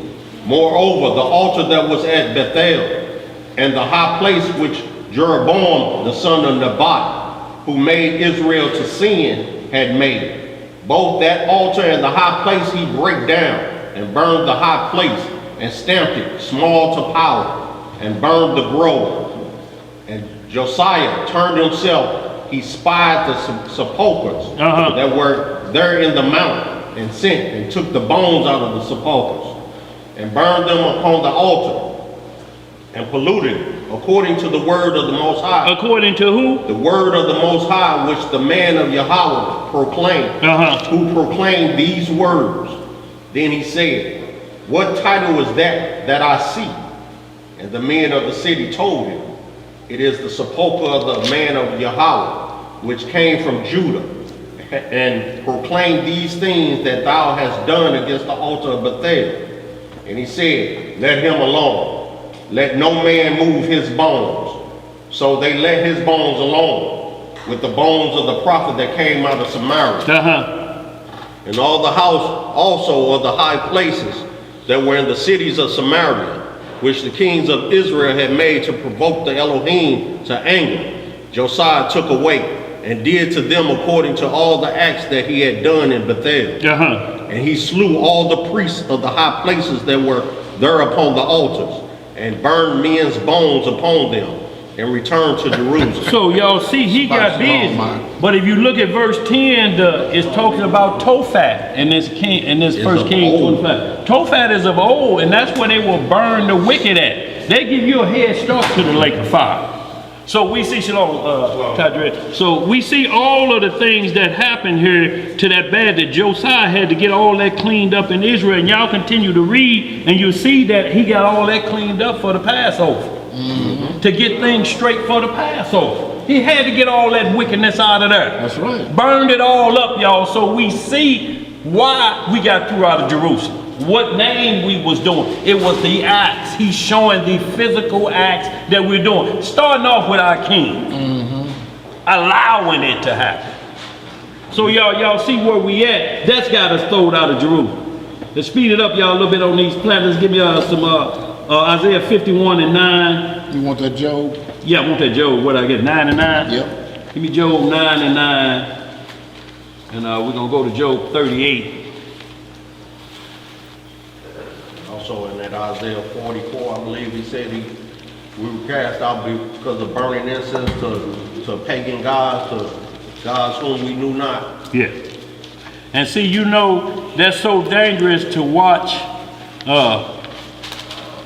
Tina Turner get ran to Buddhism because I was working over with that Buddha. And people think that was a good thing because she got her career restarted. But guess what still awaits her when she take her last breath? Judgment Day. That's right. How you fear Ike more than me? You could have called 911 and stopped them boot assaults. Could you? Yep. 911 would have fixed all them boot assaults. Or some bodyguards. Here come Ike. Huh? And they'd have fixed up Ike real nice. Yep. And he wouldn't have had to worry about quitting that narcotic no more. Because they'd have fixed it for him. Real problem. Where we at? Where you going first? We're going to Job 9. Job 9 and 9. Then we're going to hit Job 26 and 4. And we're just lining up the planet. Because see, one thing, you going, Emo? Yes. You need to talk to me about anything before you leave? Okay, I'll talk to you. Okay. All right. Okay. Shalom, Emo. Be careful out there. But Mr. already gone tell Mr. we say shalom. Yes, ma'am. Thank you. I'll give you a call. You said Job what? We're going Job 9 and 9, then we're going Job 26 and 4. And then we're going to get it to Job 38. And then y'all, we're going to jump right into the books of Enoch because it's something very important with the sun. Y'all, you can worship the sun and the moon too and not understand what you're doing concerning these feast days. You can put them out of line which they were not ordained to keep. It ain't nowhere in no writings that the moon was scheduled to keep the Sabbath day.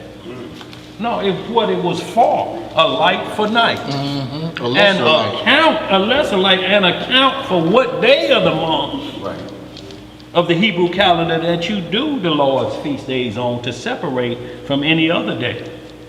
But y'all, Enoch gonna lay it on the line so we don't have to worry about no other work.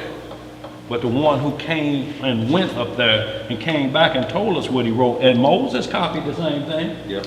The book of Jasher, 3rd and 4th chapter, copied the same thing.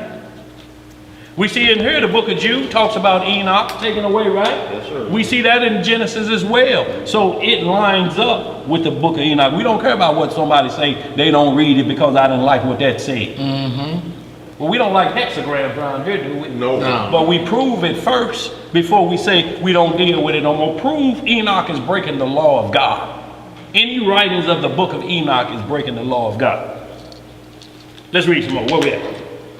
Let's get it. Job 9 and 9. Yes, sir. What did it say? We're going to hit a couple quick hitters. Y'all read all down. Do you need to bag it up or go for Yeah, it? I got to bag it up Okay. a little bit. Okay. I'm going to have to Okay, and your business, like Job 9:1. what it say? Then Job answered and said, I know it is of a truth, but how should man be just with Yahweh? If he will contend with him, he cannot answer him 1 of 1,000. See, how you gonna answer your creator that made you? You smarter than him. He made you. Right. You ain't got a clue. You had to be learned how to tie your shoes. You just didn't know. Right. Did you? No. Let's read some more. Verse 3. Verse 4. He is wise in heart and mighty in strength, who hath hardened himself against him and hath prospered. Which removeth the mountains, and they know not, which overturneth them in his anger, which shaketh the earth out of her place, and the pillars thereof tremble, which commandeth the sun, and it riseth not, and sealeth up the stars, which alone spreadeth out the heavens, and treadeth upon the waves of the sea, which maketh Aratus, Arturus. What they say, Ariel? Where you at? Arturus. Orion, and Pleiades, and the chambers of the south. So it's talking about chambers, and when we get into this book of Enoch, you're going to see him talking about chambers. So the Bible is lining up right here because Job is talking about the celestial realm above the stars. He's talking about Orion, Arcturus, Pleiades. These are what's called the constellations of heaven, above what we're seeing. This is what Satan said, look, I'm tired of conquering this. I need to come up there and I need to get on the top light. That's where I need to be. Right. See, because the sun and the moon and the stars weren't created to the 4th day. But there was light in Genesis 1:1. That's right. Where did light come from? The light of the firmament. Let's read some more. Where we at? 10. Which doeth great things past finding out. Yea, and wonders without number. Lo, he goeth by me, and I see him not. He passeth on also, but I perceive him not. Behold, he taketh away. Who can hinder him? And who will say unto him, what doest thou? So don't question the Most High more or less, but what I wanted to do is just pinpoint on Job talked about, what y'all have to understand about the prophet Job. Job talked about the world before Adam in his writings. And when we get into 38th chapter, you're going to understand that mostly Job writers were outside of Adam. It has to be explained where the Neanderthal, dinosaurs, and different things are coming from because they didn't get on the ark. And there's no writings of them be after Adam. Adam didn't name a dinosaur. They come from another place, or however this world was recreated before Adam. They were roaming here. But they didn't get on the ark, and Adam never talked about them or named them from that perspective. Neither did he do a mammoth elephant. Y'all, this is coming from bestiality of supernatural beings with beasts. It make monstrosities. All y'all have to do is see a tiger and a lion mix. It's called a liger. The head of that tiger is big as this table right here, but they can't reproduce. Right.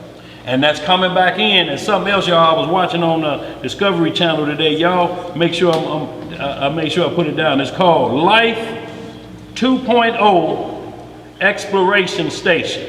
And today's topic was on. Okay. Guess what today's topic was about? I They might staying have out of seen space. But today's topic was talking about virtual resurrection. Yep. What they do is, if your loved one died, they get all of the information they can get from this individual. Yep. That was a movie about boy, that. look and have it looking so real. Look, Kanye presented it to his wife about her dead dad. And he ain't talking about no old stuff. They got him talking about what's happening currently. Right. But he ain't in no white robes though. And then this thing you saw when they even shot a text message and got a response. They got a response from the text message. It's like, man, these are some wicked stuff. And then you got this same general out here at One West talking about the mark of the beast is Christianity. If the mark of the beast is Christianity, then we already on the non-unpardonable sin. We already, hell, I was in the Baptist church out 14. A long time ago. Oh man, I can only imagine where I am. I was born a Catholic. Boy, look Boy, here. you doomed. Oh man, I'm doomed. I'm triple doomed. But what we're seeing, they're setting it up for, and when you read Revelation 13 and Revelation 16 about the beast, they say they're going to make an image of the beast, that the beast going to move, but it's going to be somebody from years ago that's going to basically is a virtual resurrection. And did you trip off the part where they actually physically had a hologram of their loved one and them walking and holding hands? Holding hands.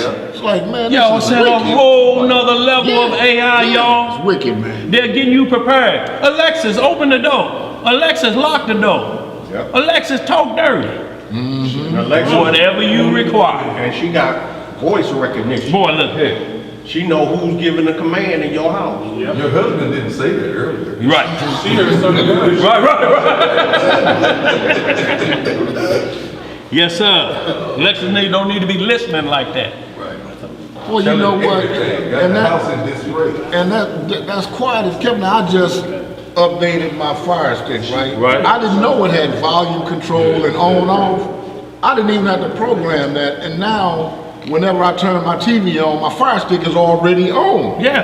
And it got voice commands, so that means it's listening. Yeah. I don't talk to it or anything, but just to know they got the It's a capability. two-way sentence. They listening. You know What you say? Yeah, look. right? They listen, but they, He you got know. Alexa in his house, and if his wife's gonna get loud or get whatnot, loud. Alexa say, "Are y'all okay?" Look. Should I call 911? Should I call on his ass? Right. Look. Does he have? Right. Are you in the Like spot? Alexis asked. Throwing out the crib. Misses of the house. Does he have boots on? Be like used Lexus for sale. Yeah, you come. So y'all, we're seeing where we're getting to, y'all, and this is where we have to be careful of. These are men subverting whole houses, telling you the mark of the beast. If they're already, these same men tell you, take the vaccine. Take it. It can't do nothing to you. And then this crazed Negro had his lieutenant, his second in command, the general, had the nerve to say they could have got the medicine in the Tuskegee experiment, but they didn't ask for it. He said they could have got the penicillin, but they didn't want it in the Tuskegee experiment. 40 years when the government was jacking them with syphilis, but they already had penicillin. But how you know this? They telling you it's a blood disease. And they let them infect for it. And he telling them they had the option. Well, I don't want to go through no more. I'm sick of it. Give me the penicillin y'all got on the shelf. I'm tired of denying it.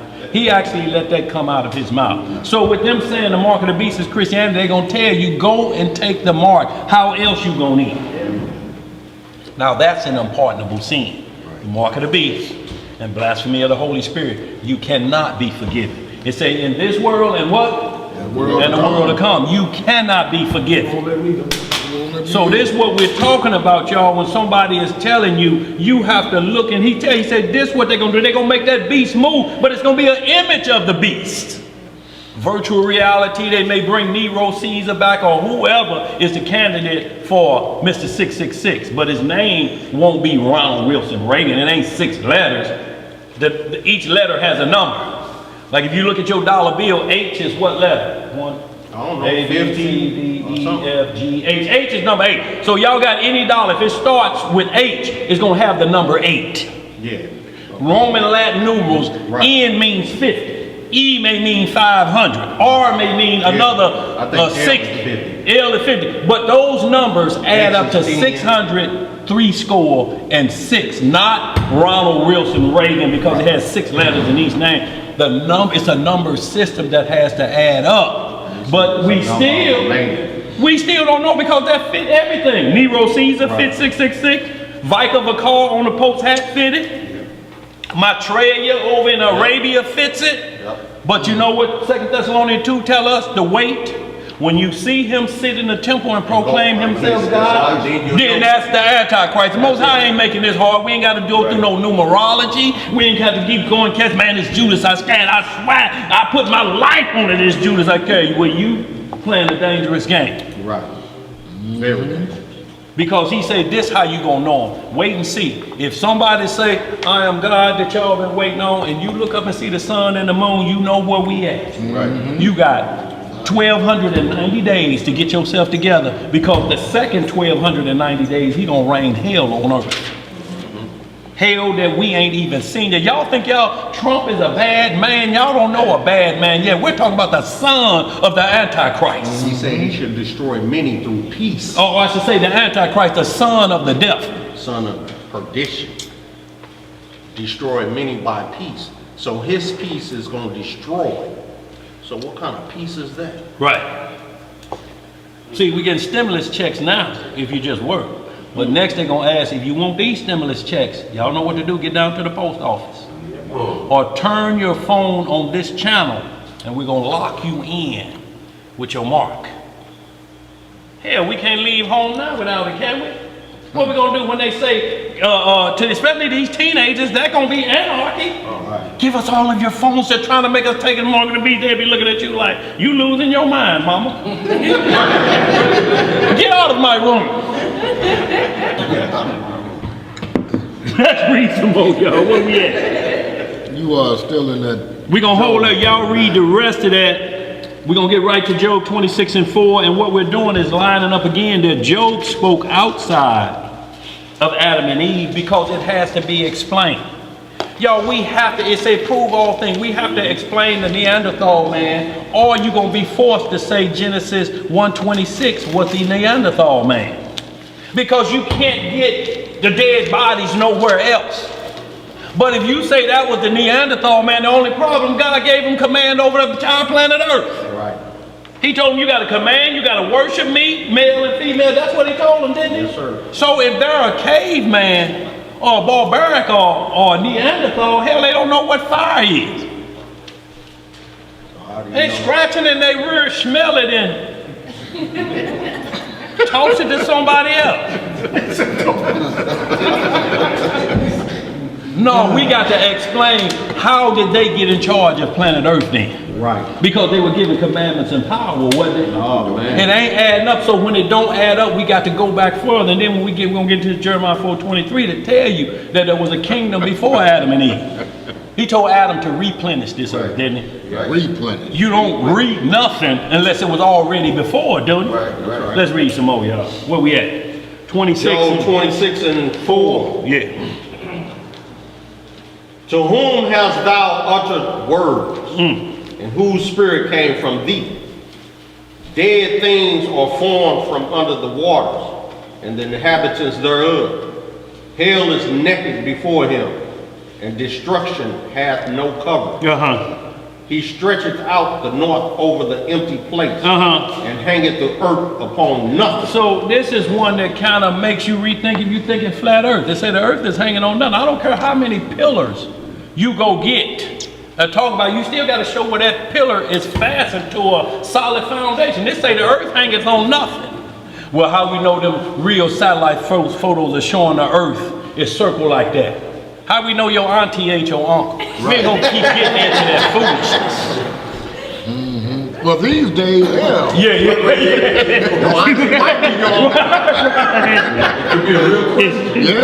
Let's get it though, y'all. Go ahead, what else to say? We got the verse 9 yet? Look at the family tree. Right. 8. He bindeth up the waters in his thick clouds, and the cloud is not rent under them. He holdeth back the face of his throne, Right. and spreadeth his cloud upon it. He hath compassed the waters with bounds, until the day and night come to an end. So the waters are compassed with a bound, meaning that all beaches would never go over unless a hurricane is coming. And then all it's doing is it's got the water up in a twist and it throws it down on you. But that's how the waves know to come up so far and go back. Come up so far and go back. They know their bounds. Right.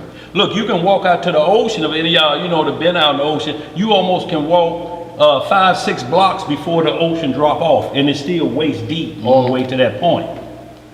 But don't play it shady, because what they call them tides, or what a high tide come in and sweep you back out there. Yeah. And if you think you could swim straight back in, you're crazy, because you can't. The tide is going this way, so you have to swim this way till you get back to the surface. But you may be 2 miles down from everybody else by the time you reach the surface again.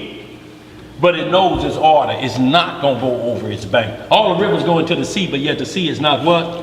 Full. Let's read some more. Where we at? Verse 11. What it say? The pillars of heaven tremble and are astonished at his reproof. He divided the sea with his power, and by his understanding he smiteth through the proud. By his spirit he hath garnished the heavens, and his hand hath formed the crooked serpent. Lo, these are parts of his ways, but how little a portion is heard of him. But the thunder of his power, who can understand? So it said he formed the crooked serpent. He's talking about Lucifer before he fell. Now remember, there was a war in heaven. Look, Lucifer was already waiting in the Garden of Eden, so when did he get cast down? That's right. He was waiting in there.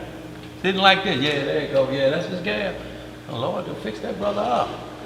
Yeah, I'm going to get at her. Like 2 Corinthians 11, Paul said, I want to present you as a chaste virgin, not as Eve was, who was what? Seduced. Seduced by Satan, That wicked one, that crooked serpent. So we're just showing that we're going to keep seeing words like crooked serpent and Leviathan that's going to explain there's monstrous beasts before Adam and Eve, beasts in creation, because there's beasts in the heaven that's around the throne.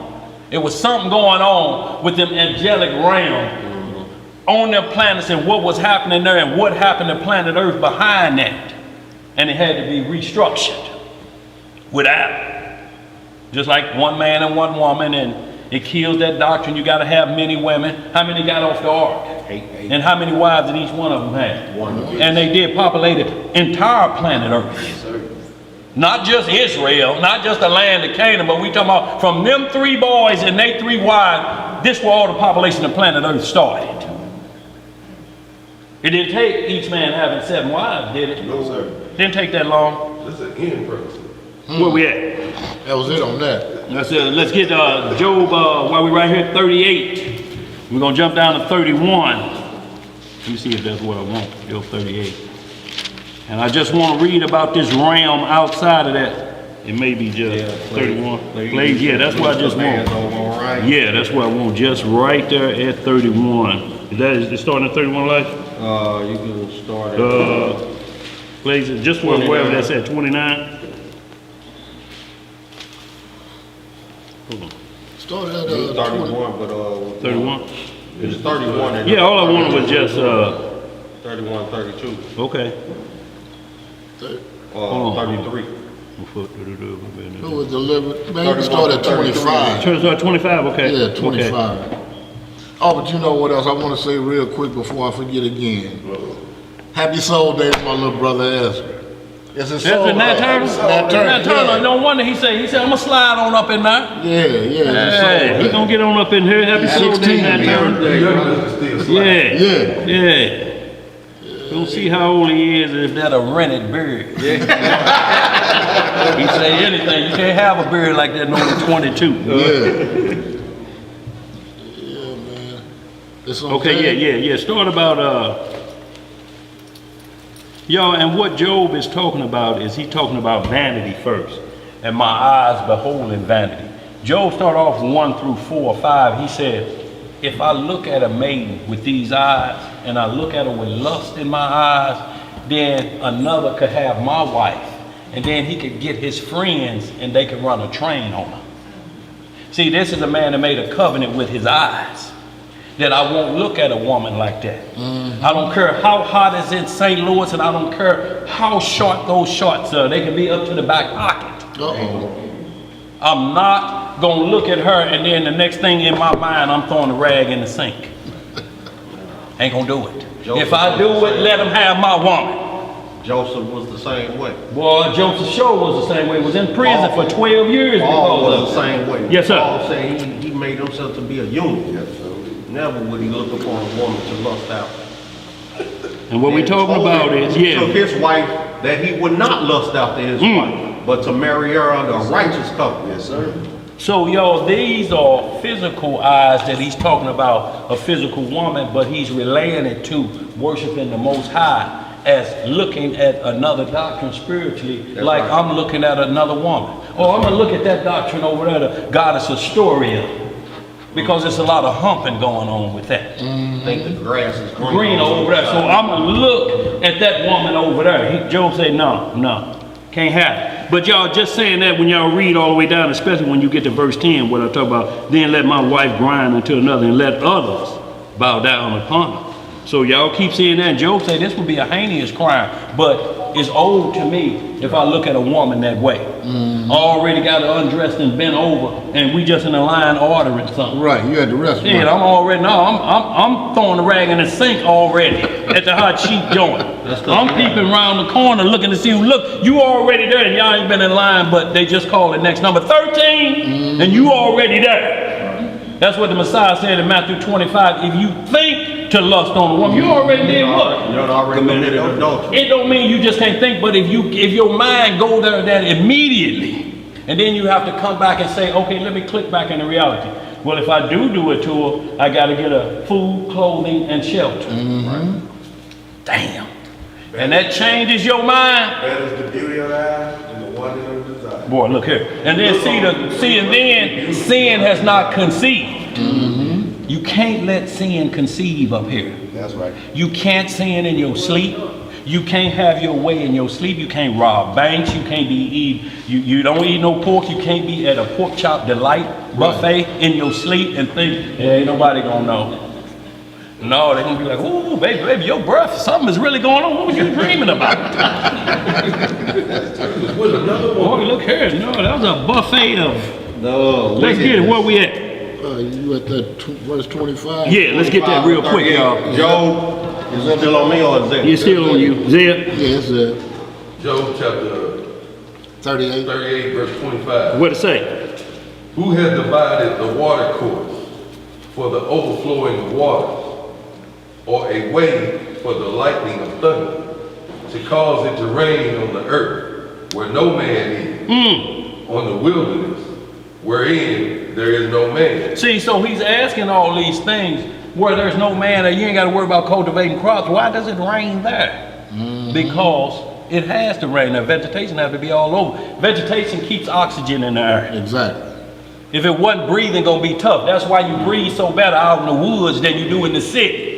Pollution, and say, have y'all seen what LA been looking like since this corona lockdown? You can actually see a mile now. Because all them fumes ain't in there no more. Go ahead, where we at? Verse 27. What it say? To satisfy the desolate and waste ground, and cause the bud of tender herb to spring forth. As the rain. Okay, go ahead. You heard that tender bird. Right. That boy, that kicked in, didn't it? Go ahead. I didn't think about it till I heard it. Has the rain a father, or who has begotten the drops of dew? Out of whose womb came the ice? And the hoary frost of heaven, who hath Gendered it. it? The waters are hid with a stone, and the face of the deep is frozen. Canst thou bind the sweet influence of Pallades, or loose the bands of Orion? Can you do it? Can you loose the universe? You can't, because you don't know how far it expands. Like, look, your belt is going around your waist. You can loose your belt and loosen it up for more room, but you don't know how wide the universe is, so they can't measure the temperature. The farther away it goes, the colder it's gonna get, the darker it's gonna get, because there's no measuring point. Like, you can measure temperature, like you turn the hot water on in the tub, you sitting in the back. Once it get cool, you start adding hot water, but you have to do this to get it to the back, right? Then because you have the back of the tub, all of it balances out, and then the whole tub is the same temperature. But you can't do that in outer space, because no matter how you do this, it's still going. If the moon is 378,000 miles away, you're gonna be doing this a long time trying to find the end and get who can loose the bands of how can you get outside of the universe. You can't. They ain't got a telescope to look that far. Let's read some more. Where we at? Verse 32. Canst thou bring forth Mazaroth in his season? Or canst thou guide Arcturus with his son? Knowest thou the ordinances of heaven? He asked you, do you know them? And when you know them, you know the law, statutes, and judgments of these ordinances. You know the sun rises and sets. The sun don't circle the moon. I mean the planet. It's not, the earth is not rotating around the sun. The sun rises and it sets. That's what the scriptures say, don't it? Yep. What else to say? Knowest thou the ordinance of heaven? Canst thou set the dominion thereof in the earth? Canst thou lift up thy voice to the clouds, that abundance of waters may cover thee? Canst thou send lightnings, that they may go and say unto thee, Here we are. Who hath put wisdom in the inward parts? Or who hath given understanding to the heart?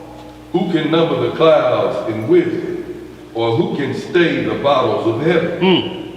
When the dust groweth into hardness, and the clods cleave fast together, wilt thou not hunt and pray for the life? Or will the appetite of feel the appetite? Or feel the appetite of the young lions, when they couch in their dens and abide in the covert to lie in wait? Who provided for the ravens his food? When his young ones cry unto Yahweh, they wander for lack of meat. Who provide food for the ravens? You know what? Roadkill. Know why? Because the raven is on the unclean list of fowls we can't eat. So when roadkill is on the road, guess what? You'll see it there when you're driving to work, but when you come back, it's gone.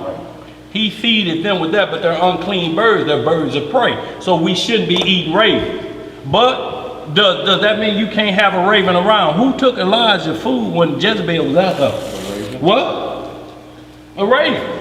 A raven he first sent out of the ark to see. So everything, when he says for food, is only pertaining to food. If you start making it something else, it's going to be something else. Badger skin covered the Ark of the Covenant. But badgers we can't eat. Right? Can you play with a pigskin football? Some say you can't. It's a pigskin. Now, if you start biting on that pigskin football for food, and we got another problem, because we see Ezekiel 16 when he said, I'll dress you in the finest linen that'll make Egypt cringe. I shod your feet in badger skin sandals, waterproof sandals. That's all it's for. Just like the badger skin over the Ark of the Covenant, it's lightning, well, basically shockproof in case the priest actually in the midst of part, it stops it from that and just sending out lightning bolts. It protects it from that, and it's waterproof. But you can't eat badger skin because it's covered in the Ark of the Covenant. And what's inside the Ark of the Covenant? See, and that's why he tell you, I made everything for a purpose. I didn't make badger skin for you to eat. I made it for it to protect you. If you like lizard, gators, snakes, all them dangerous animal shoes, there's a reason for it. The Most High dressed us like that. It just ain't no coincidence we like to do that and walk pigeon-toed when you got a nice pair of lizards on. Or gators. Jerry back there broke out all 4 pair of them gators. I'm like, boy, that's another pair. Well, look here, you'd have been Australia, all them gators you've been coming up here in.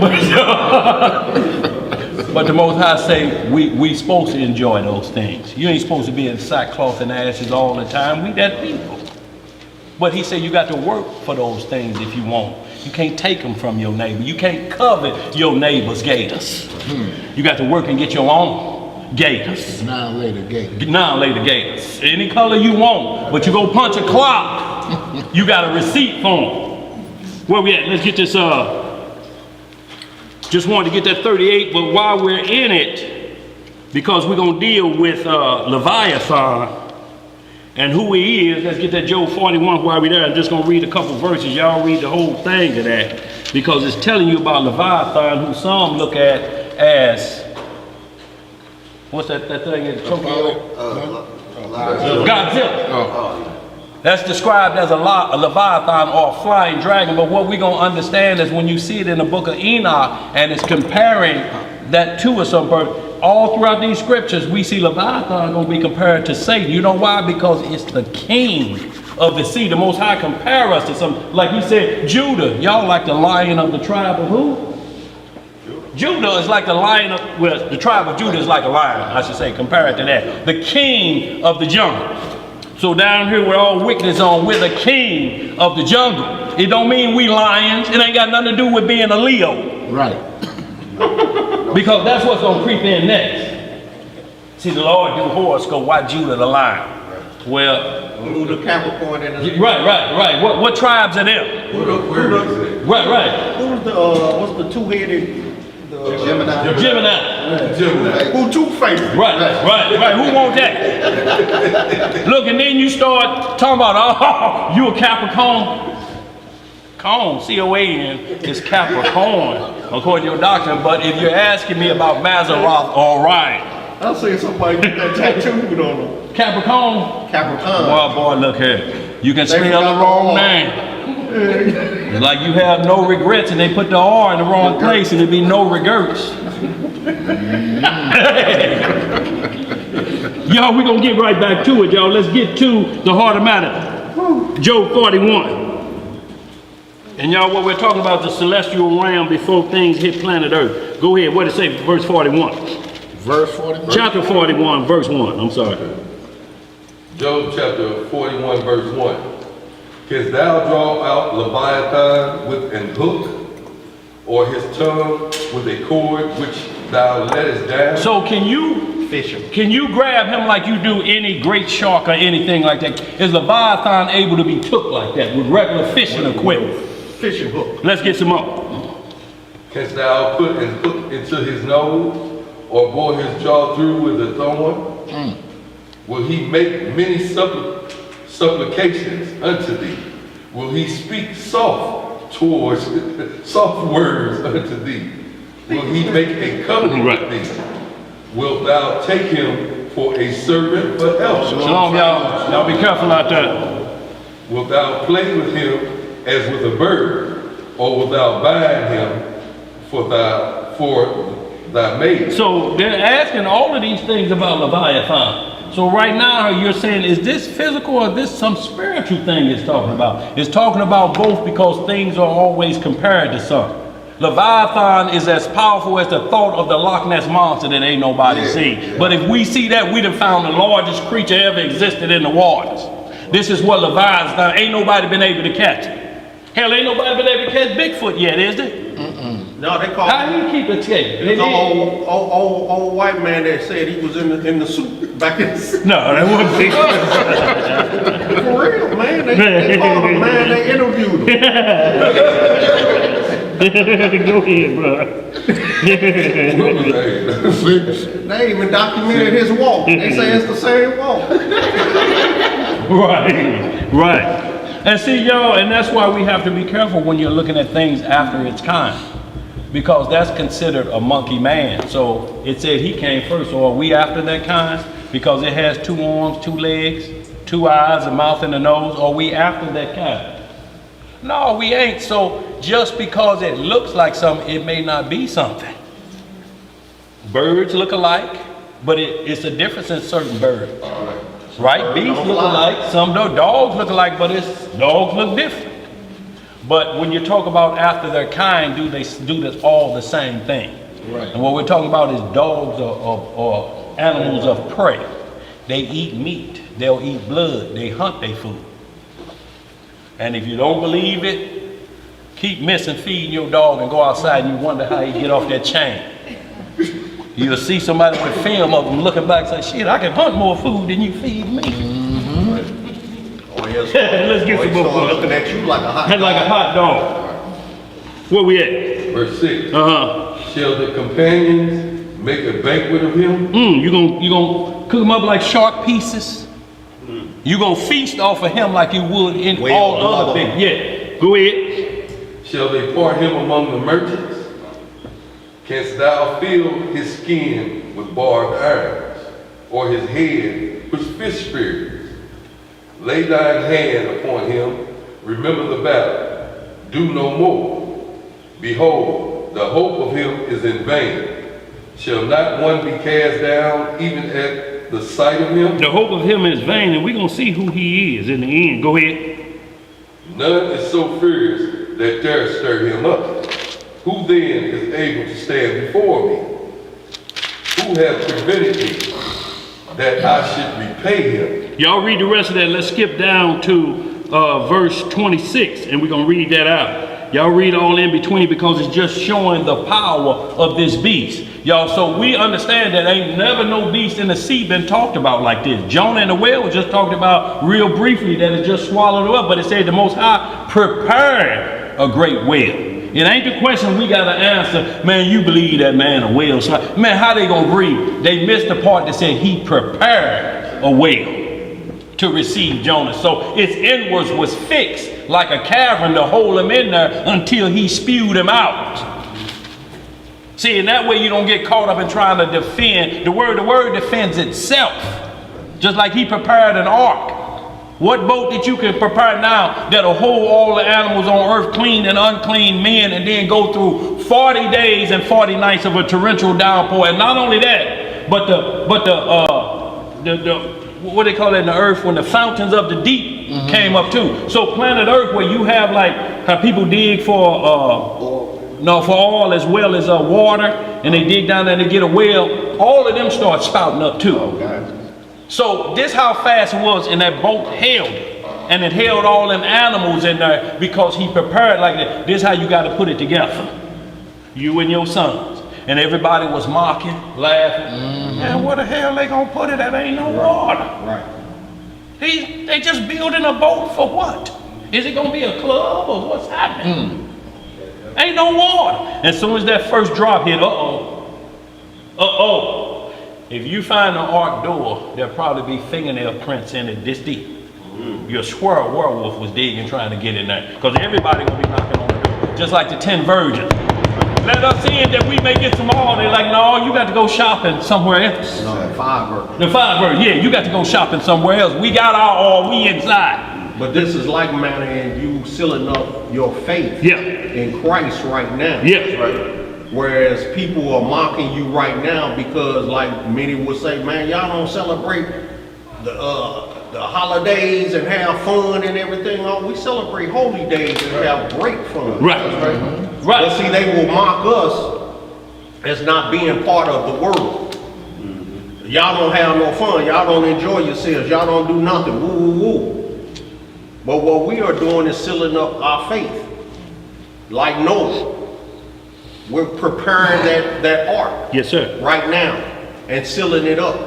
So that the day that he comes, that rain falls, we're found worthy. Yes, sir. And delivered from the deluge. That's right. Where we at? Verse what? Verse 26. Yes, sir. The sword of him that layeth at him cannot hold. The spear, the dart, nor the habergeon. All of these are like javelins and spear hooks. Ain't no need you coming out there with Leviathan like that. You wasting your time. Go ahead. He esteemeth iron as straw. As what? As straw. And brass as rotten wood. The arrow cannot make him flee. See, he esteemed brass as rotten wood. Y'all know how strong brass is, but to him it's like rotten wood. Chew it up. Y'all know how fast rotten wood, you step on rotten wood, what happens? You go into the basement, ain't you? And that iron is strong. Iron is strong. Come on. This is how powerful this water beast is, or is it comparing the most powerful water beast on earth to another individual? This is what we got to be thinking. But it's still telling us that these individual things live once for a man to look at and compare something to it. Right. It has to exist in order for you to make a comparison. Right. What else to say, brother? Verse 28. The arrow cannot make him flee. Sling stones are turned with him into stubble. Darts are counted as stubble. He laugheth at the shaking of a spirit. Sharp stones are under him. He spreadeth sharp pointed things upon the mountain. He maketh the deep to boil like a pot. He maketh the sea like a pot of ointment. So whenever you see like Godzilla or Leviathan, they call a fire-breathing dragon. Come up out of water, fire and smoke is coming out of their nose. Did that ever exist? Yes. If it didn't, they wouldn't be talking about it. Nobody has the imagination of the Most High. It's something they already seen of the Most High to make a copycat of it. Satan is the copycat. He's the chief. He masquerades as what? An angel of light. So he's a copycat. He don't want to be the Messiah. He wants to be the Father because he has a son, the Antichrist. He's going to turn all his power over to the Antichrist. It say he turned all his power over. Like the Father say, I turn heaven and earth over to the Messiah because you found worthy. Satan is going to do the same thing with the Antichrist. You got it, buddy. You can make lightning come down. You can do a few other things, but it's a grand illusion. That's it. That's all it is, because he cannot control the sun. He blocked the sun out, everybody gonna die anyway. That's the same thing. He let off a nuclear warhead. It's gonna block the sun out. What's gonna happen? That's where it comes in. If he didn't shorten the days, there'd be no flesh saved. North Korea got enough bombs to end the world. And that's just a little small nation. Yeah, when I was in the Air Force in '80, they said America had 1,800 nuclear warheads. That was in 1980. How many Russia got? The problem is, what are you going to do with the warheads eventually? What's happening when they just going to be underground, or are they going to start leaking? What's going to happen? This earth is shocked. When you're hearing about earthquake, it could have been a nuclear bomb that went off underground. Right. And they ain't telling. The earth is shifting. One go out of a submarine, now you got wormwood in the waters. These are plagues for the last day. And we finna get into this Enoch 72 through 80. They short chapters, but we're gonna get some clear understanding of the law of this celestial realm, because they've given orders. The sun, you do this 364.5 days a year, and you better not change. He told the moon, you do this, and you better light it up on these days. You do, and the stars, y'all do this work. They ain't broke ranks. No. They ain't broke ranks. Who break ranks all the time? Man. Just can't do right. Always trying to figure something out. Somehow, I can make a hook for Leviathan. Did you know that? The Ecclesiastes tell us ain't no head above the serpent. Right. How you gonna get above who's the father of liars and murderers? He's the father of wickedness. Like Abraham is the father of the bosom and of the covenant. He's the father of lies. Y'all think about that. That means it started with him. Right. Who's the lying daddy? Let's read some more. Verse 32. What it say? He maketh the path to shine after him. One would think the deep to be horrible. Upon earth is not his light. Who is made without fear? He beholdeth all high things. What do you do? He beholdeth all high things. He is a king over all the children of pride. Over all the children of who? Pride. See, pride is the only sin that the Most High never say you can do. Can you covet? Huh? You can have a righteous Covet, because it say seek to covet the best gifts of the Holy Spirit. But coveting me, I can't covet your gift. Man, I sure wish I could talk like you. I wish I could speak in tongues like you. Brother, I wish I could heal like you. Man, why the Lord won't give me what he got? Oh, you want it for sure. That's why he ain't gave it to you. So you can covet. We just went over Deuteronomy 12, Deuteronomy 14, and say bind up things and whatever thy soul lusteth after. So there's a righteous form of lusting, but there's no righteousness for pride. There's no flip side of pride to say, yes, you can have pride. You can feel proud about what you do for the Lord. That ain't in there. Pride, to have pride. Now, you can make someone proud of you by you keeping the commandments, but pride is, ain't nobody else got it but me. Pride. That's pride. Pride do what? Puffeth up the It man. puffeth up a man. Can I hit something real quick? Go ahead, brother. This is Sirach chapter 10. I'm going to hit just a couple of one-liners in Sirach chapter 10. Sirach chapter 10 verse 7 says, pride is hateful before Yahweh. What is it? Pride is hateful before Yahweh and man. And man. And by both does one commit iniquity. Then Sirach chapter 10 verse 12, it says, the beginning of pride is when one departed from Yahweh, and his heart is turned away from his maker. For pride is the beginning of sin, and he that hath it shall pour out abomination. And therefore the Most High brought upon them strange calamities, and overthrew them utterly. See, so when you got pride and you end in this Job, he's the children of pride. You got to understand they got a Leviathan spirit. They puffeth up. You want to be like Leviathan, who can take me down? So they'll create take me down type of doctrines. That's what Because this pride swelled up in it. that's what Satan was in Satan in the garden. Let's see if that's the truth, Elijah. Ezekiel 28 and 12. Isaiah 14. Yes, sir. Yes, sir. Both of them we got on the list, but we're going to hit Revelation 12 right now. Yes, sir. And we're going to talk about the war in heaven, y'all. We're going to get through this while we got 48 minutes and 111 seconds. Yeah. Yes, sir. Man, you ain't gonna round it up. We got to keep the mental thinking. We can't let it slumber off. Satan is waiting for you to slip. Y'all, we already got one foot on a banana peel and the other one already in the grave, y'all. We can't take no shortcomings, y'all.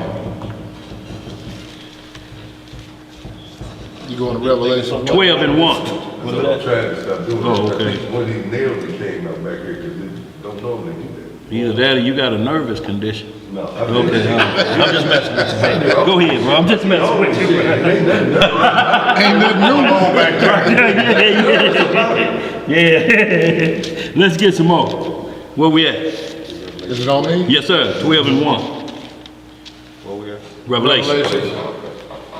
And y'all see, and when y'all understand the Bible, like I say, Job is talking about the world before Adam and Eve. And like that because he asked some questions that ain't been mentioned before Adam. Adam was never asked these questions. He was never taught. Job was showed how everything got put back together because he was showed how it got started.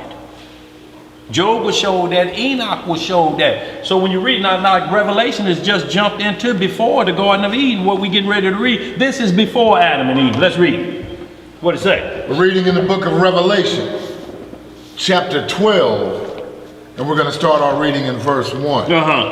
Let's get some understanding, family. And there appeared a great wonder in heaven, a woman clothed with the sun, and the moon under her feet, and upon her head a crown of 12 stars. Right there. See that? See that? Look, y'all. Don't know why y'all keep talking this horoscope. So there it is right there in the Bible. Do we need to go any further? They'll just close it up on you like, nope. Open that back up. Yes, we need to go much further. We need to go much further. We see it's in there. Let's finish it up. That don't mean you can wear it. Right. Verse 2. And she being with child cried, travailing in birth, and pain to be delivered. And there appeared another woman in heaven, another wonder in heaven.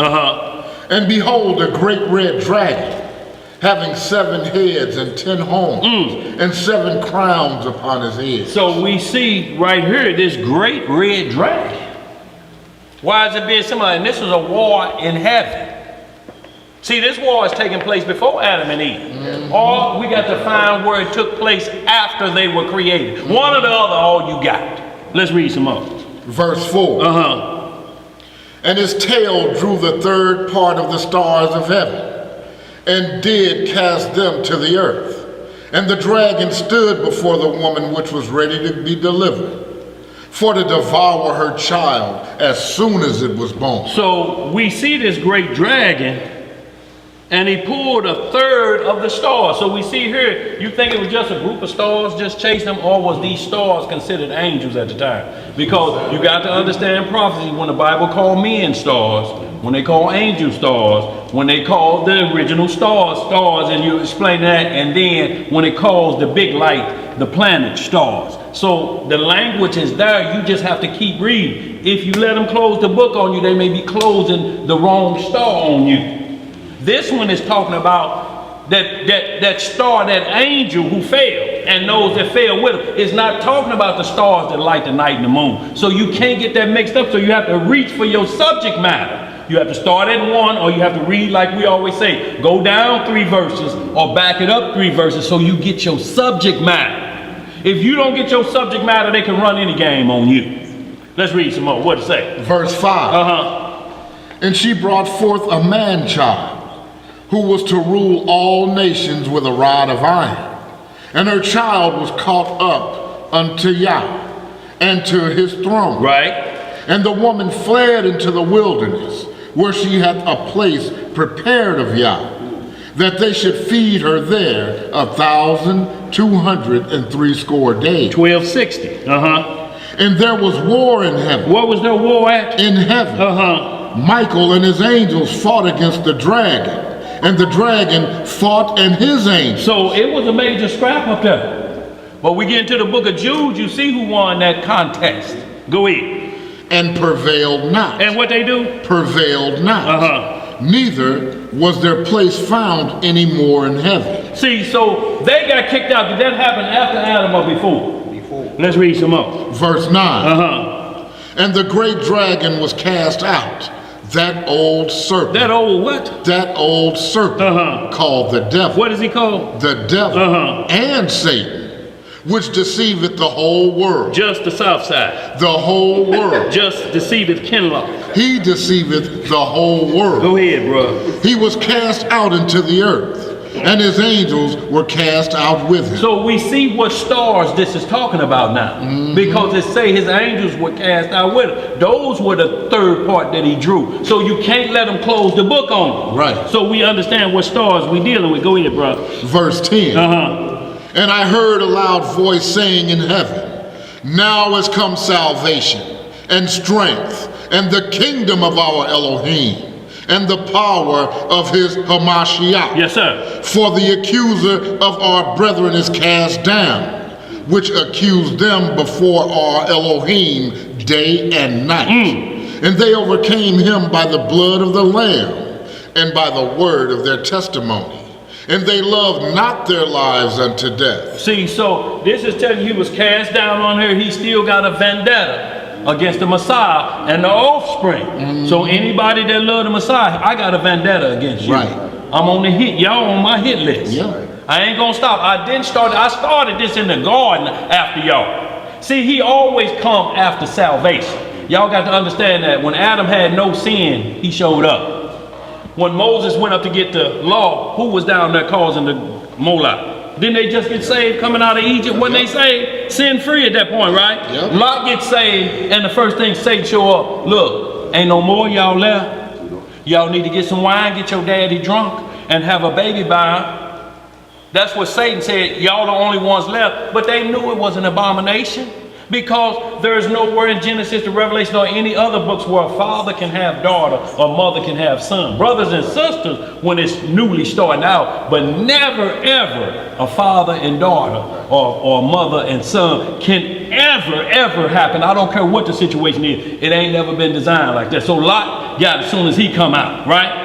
And that's what Satan do. Satan ain't concerned about you and your mind right now. What he want is you to be free of sin. And then I come and get you when salvation is still running on your jacket, so to speak. And then I get you to sin. That's what I need to do. You got Noah right off the ark, didn't he? Yeah. Noah became a husbandman and broke the golden rule, got high on his own supply. And became drunken within his tent. Now we got Canaan show up. Did Canaan come from a man? What does uncovering a tent? How do you go from covering somebody up and then a child is born? No. What happens with that? There's something in there that's more language. Something happens. But when you understand the law that uncovering a man's neck, it means you slept with his wife. So Ham and Noah's wife, and Noah knew what Ham had done. But why is it not talking about Ham and it's talking about Cain? And who is Canaan but the offspring of Ham? How did he just jump into the picture behind uncovering naked? Was it like a magician that pow and there's Cain? Yes. Was it that? Or like the Muslims teach, it was a homosexual act because it said Noah knew what his younger son had done. How would he know that unless he practicing that? Is he reaching back there like, oh, grease and butter? Yes. Ham has been here while I was drunk. Or do we let the law tell us what it is to uncover a man's nakedness? Oh my goodness. All of Leviticus 20:11, Leviticus 18, Deuteronomy 27:20, Habakkuk 2:15, all say if you uncover a man's nakedness, you're sleeping with his woman. It says do not approach thy father's brother's wife. What is that to you? This scripture tell you it's your auntie to uncover her nakedness. You can't uncover your auntie nakedness. The law says that, but if you get word etymology out, anybody could come into these scriptures and dictate your book to you. That's why I constantly say, study to show thyself approved. Right. And like somebody come in and teach you how to peek, and you a man. And then and when they leave, you sitting down. Boy, look here. Boy. Now, it's one thing if you have to, yeah, but it's a different thing if you've been instructed to. There you go. It's total difference. Let's read some more. Verse If you're 12. paralyzed, what you got to do? Yeah, you got to. Huh? Well, yeah. I mean, You can't stand up at a urinal if you're paralyzed, can you? So, but the bottom line is, it can't be that. It can't be you using up a roll of toilet tissue like a woman every time you pee. It can't be that. what they show you that tissue? Boy, they use it up. I'd be like, Where that tissue go? Look, when they said it was gonna be a toilet tissue shortage, boy, look here. I wasn't concerned about nothing else. I'm like, woman, they said it's gonna be a toilet tissue shortage. What we need to do? hey, we just have to separate them your 6 rolls, right. these my 6 rolls. When them's gone, don't come over here. Boy, look here, your roll's gonna be missing. Cause boy, they wipe for everything. Right. They ain't blowing your nose, boy, using look cotton here. nails. Boy, look here.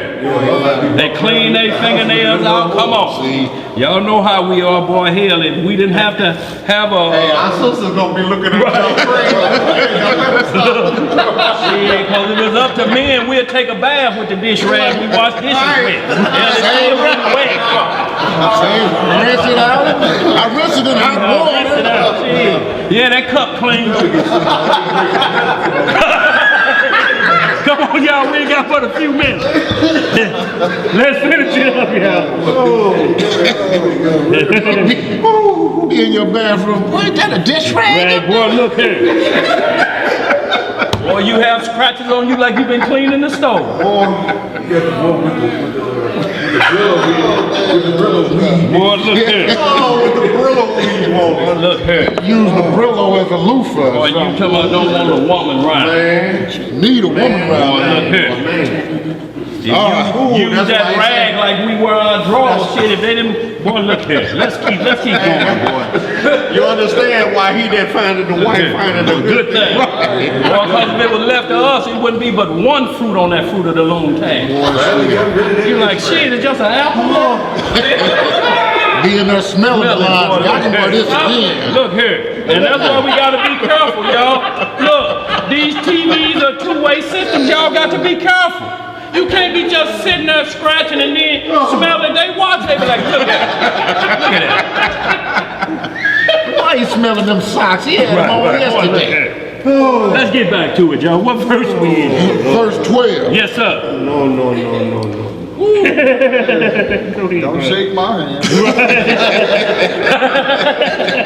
Go ahead, bro. Therefore, rejoice ye heavens, and ye that dwell in them.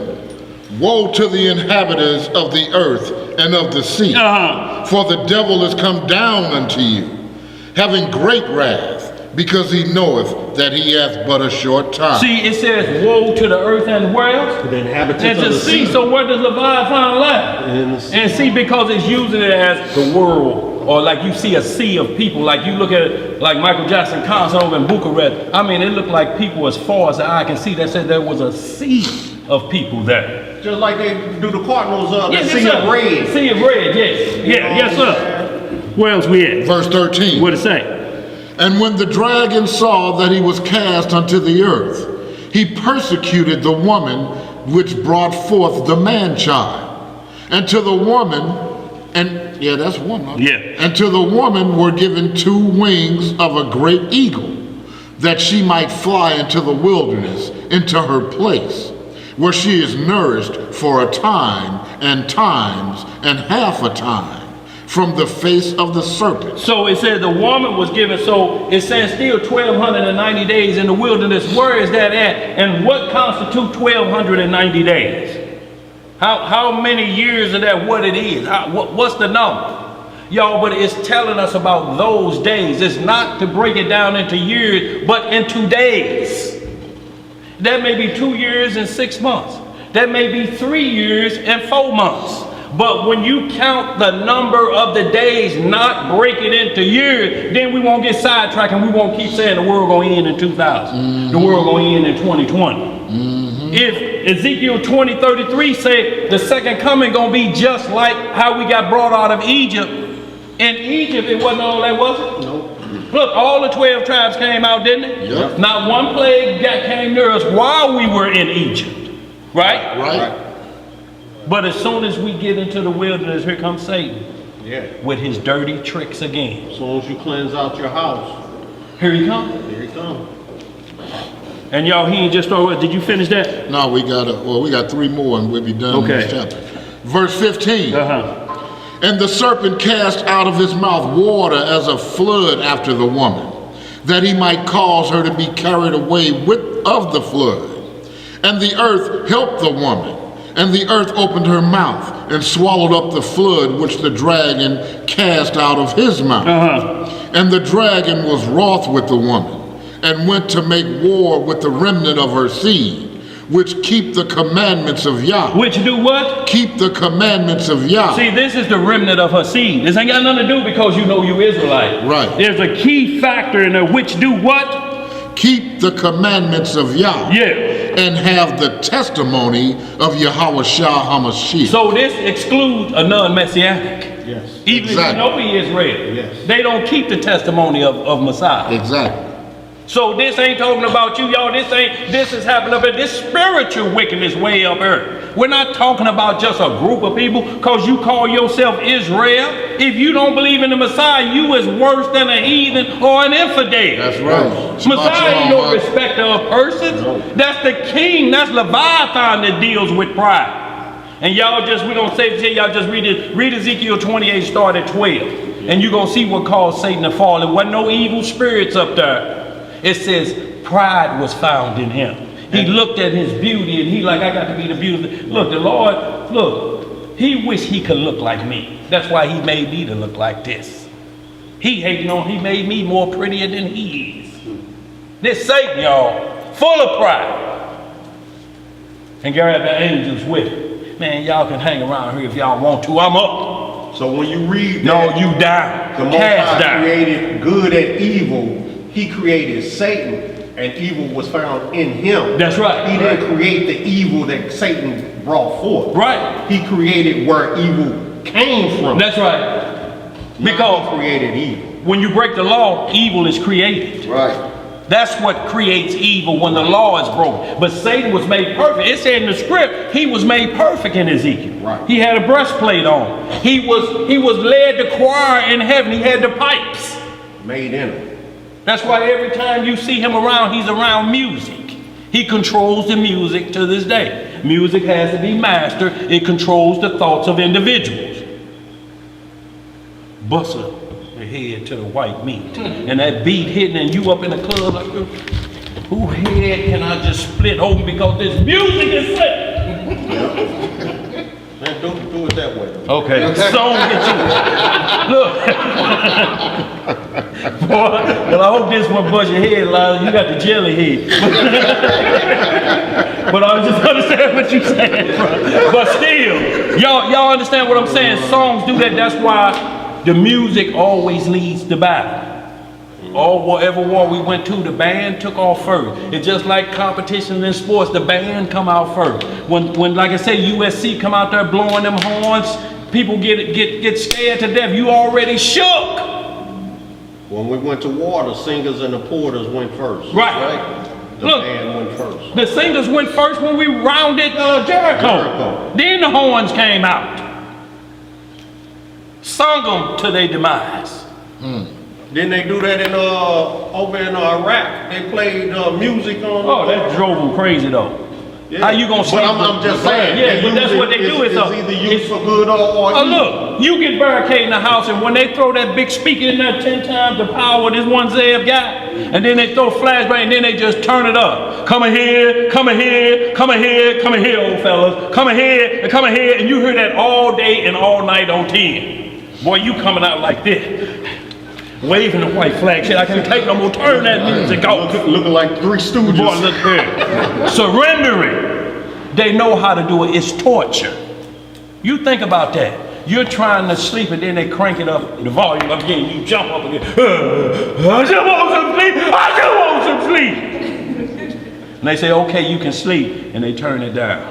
And as soon as you nod off, come in here, come in here, come in here again. And you right back up. And then when you can't sleep, you just like, okay, what y'all want to know? We want to know if you want to join Satan's army. Whatever, just don't put that song back on. And that's what happens, y'all. They break us down. What else to say, bro? We got to get prepared for the wiles of the devil. All right, y'all, we didn't clear that up, who this Leviathan truly is.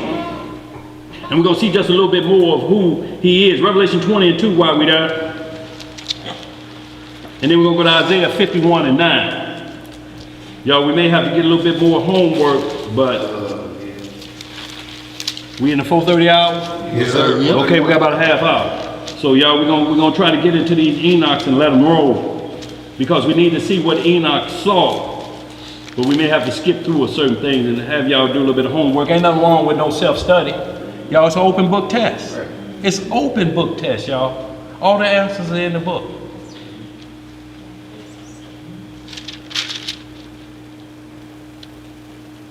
And see, think about this. How you gonna cheat off an open book test? How you doing like that? See, I learned that the hard way with Vernon Dozier, who was a student. Every week he used to let me cheat. Yeah, I remember. Because he used to let me cheat. I'd be doing this. I stayed up watching Soul Train all night again. I ain't do my homework. And he slide the paper over like that. And boy, I'm shit. My neck stretched out, boy, like I'm looking at a car accident. Writing them answers down. And then sitting there proud with a deceived A.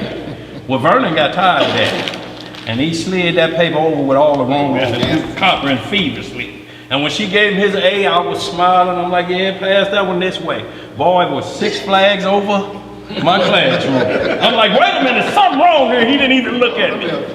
But I didn't have to say nothing. I just, at that point, I knew I had to get at least a C. Because my mama wasn't going for D's and F's. She called them damn fools. If you bring them damn fools in here again, it's going to be trouble. So I had to at least cut off Soul Train enough to get a C. And I did. Took that heat on me, but it told me, don't be cheating in an open book test, because it was open book. She said, just read the back. He put the answers down. I didn't even do that, bro. Right. Where we at? Stiff-neck. Stiff-neck. Want the easy way out. Ain't no easy way with this. It's not grievous though. The laws of God are not grievous. When somebody say you can't keep the law, just ask them kindly. Which one? What you talking? We can't sacrifice. What the script say that we don't sacrifice no more. I'm talking about the law you can't keep. You can't stop stealing. You can't quit robbing. Which one can't you keep? And watch them go on lock, because you can keep every law. The law says if you break one and you get up, dust yourself off, and do what it takes to fix that law, then you kept the law, because you know what to do when you break it. That's keeping the law. Now, if you break it and say, well, the Lord know my heart, okay, yeah, he knows your heart. He know the hearts is wicked. Right. Let's get some more. Where we at? We're in the book of Revelation, in the 20th chapter. I guess we should start off with 1 and 2. verse 1. And then we're going to jump right to, we're going to hit a quick of these one line at Isaiah 51 and 9. And what we're talking about is Leviathan, who he is and why is he compared as the toughest beast on planet Earth and in the waters. That's what Satan is. Mm-hmm. Satan was given charge of planet. You can't use Job and say the world is given into the hand of the wicked and not understand these things. Right. Mm-hmm. Let's read some more. What does it say? Verse 1. And I saw an angel come down from heaven, having the key of the bottomless pit and a great chain in his hand. And he laid hold on the dragon. Oh, who he laid hold on? On the dragon. That old serpent, which is the devil. Which is who? The devil and Satan, and bound him 1,000 years. Y'all read the rest of that. You see, during the 1,000-year millennial reign, he's going to be locked up. Y'all, it's going to be peace on earth. Like the 40 years of Solomon, it was peace with every nation on earth. Y'all, that was symbolic to let us know it can happen on planet earth. Solomon had peace all around the king. 40 years or better. I mean, no wars, no nothing. And you saying, can that ever happen on planet earth? Yeah, it's going to happen. Either you're going to get down or you're going to lay down when the Messiah come back. No, it won't be sweet Jesus coming back smiling. No. And forgiving all transgressions. To what end is it for you? That's what we need to be asking ourselves. Am I ready? Isaiah 51. We're going to hit these quick hitters. And y'all, this is talking about Rahab, and we're going to just deal with, because we're dealing with the celestial realm and the law of it. We see that Rahab was not just a harlot that Caleb and Joshua went in there and took, but what we call a superstar or a planet. Isaiah 51 and 9. Y'all gonna hit these quick hitters. Back on you, On me? yeah. Isaiah 51 verse 9. Awake, awake, put on strength, O arm of the Elohim. Awake as in the ancient days, in the generations of old. Art thou not it that have cut Rahab and wounded the dragon? See, cut Rahab and wounded the dragon. This is talking about Rahab, a planet, and a dragon that's on it. He cut it. So there's war in heaven. We see what Isaiah is talking about. He said, awake, awake, and as in the ancient days. Look, it's only been 6,000 to 12,000 years since Adam was created. 6,000 to 12,000 years. But you're finding something you say it's got 1 billion years old. It's this old. Carbon dating has put it back this way. If it put it past 12,000 years, then it happened before Adam and Eve. I don't care if it's 13,000 years. Because a day to the Lord is how many days? 1,000 years. So if that was 6 days and then the 7th day, 7,000 from the curse in Genesis 3:16 to now, it said it'd be 5.5 days or 5,500 years before Messiah show back up. And it's true because 14 generations from Messiah to David, 14 generations from David to Abraham. 42. What was that? Say from Yeah, it's about that many. So generations, but you're talking about generations of a man. If he's only 70 years old, then we count it as a generation of a man. 70 times 42 still ain't gonna get you 2 billion years. No. But see, when they project that, then it makes you're less reluctant to try to find out your truth. Right. It's so far away, you don't seem it doesn't seem possible to obtain it. Yeah. Yeah, it seemed like an endless genealogy. But if I told you it was only 2-3 days ago, you know that's researchable. Yeah. And I can find the information. Yes, sir. Y'all see what he's saying? Like I say, chasing 50 light years away. And a light year is 187,000 miles a second. What are you chasing? Your chances of hitting Powerball every day of next week. Better than you seeing the end of that many light years. You'll be a Powerball winner before that. I don't care what numerology you do. I don't care how well you can move a Ouija board. You're not going to tell us what's out there. Because he said you're not going to do it. You're not going to be able to do it. I'm going to show you what y'all need to do about this celestial realm. I'm going to show it to Enoch, and then I'm going to tell y'all, and y'all ain't going to have no more worries with this. Because everything that's taking place with y'all on earth, why are we worried about outer space? You can't live out there. Hell, they got a space station up there they have to dock to. You can't sit down regular, you floating around in there. You can't eat regular food. You eat ready to eat meals all in packs. Who taking a bath up there? The water keep going up. Huh? You ain't got to wash your whole A, but you got to wash your A-hole, don't you? Boy, look here. Ooh, man. Where we at? In that book of Isaiah. Yeah, 51. 51 and 9. Yeah, well, that's all I wanted. And you can see the rest of that y'all read about Rahab. But let's get some more Rahab. Let's get Psalm 104 and 25. Psalm 89 and 10. So we'll go there first. And we'll see about, David spoke about this. Y'all, a lot of times men mention the prior world before Adam, so that we wouldn't be left caught. And we finna get into them too right now. 2 Peter 3 we're gonna get into, and Jeremiah 4:23. We're gonna see some things here that let us know there was a world before Adam and Eve. What took place on that, and it was dealing with planet Earth too, but Rahab was smashed into pieces because Satan ruled that planet. But when he was cast down, y'all, the heavens was shaking just like the heavens gonna shake again. He gonna throw that space station down. Whatever cameras y'all got up there driving around on Mars is coming down too. All of it's coming down. And one of the lost books they called the Old World Santana. Santana, yeah, that's what his name was. See, and then no evil spirit tempts him. Who can find, anybody find any writings of the evil spirit that tempted Satan? It ain't in there. It says he's the father of everything that he do. That means he's the beginning of it, ain't it? Yes, sir. Let's get some more. Where we at? Psalms 89. You want to go right to 10? You can, unless you want to back it up. Okay. Well, yeah, back it up to 7. 7. Yeah. How we looking, everybody there? Psalms 89, verse 7. Uh-huh. Yahweh is greatly to be feared in the assembly of the saints, Uh-huh. and to be had in reverence of all them that are about him. O Elohim of hosts, who is a strong power like unto thee, or to thy faithfulness round about thee. Thou rulest the raging of the sea. When the waves thereof arise, thou stillest them. Thou hast broken Rahab. What has he broken? Rahab in pieces, as one that is slain. Thou hast scattered thine enemies with thy strong arm. The heavens are thine, the earth also is thine. As for the world and the fullness thereof, thou hast founded them. Right. The north and the south, thou hast created them. Tabor and Hermon shall rejoice in thy name. So I just want to get to the part of breaking down Rahab. And when we look that up, can anybody give me that scripture? Give me biblical Rahab, just so we understand what it was. I knew you knew.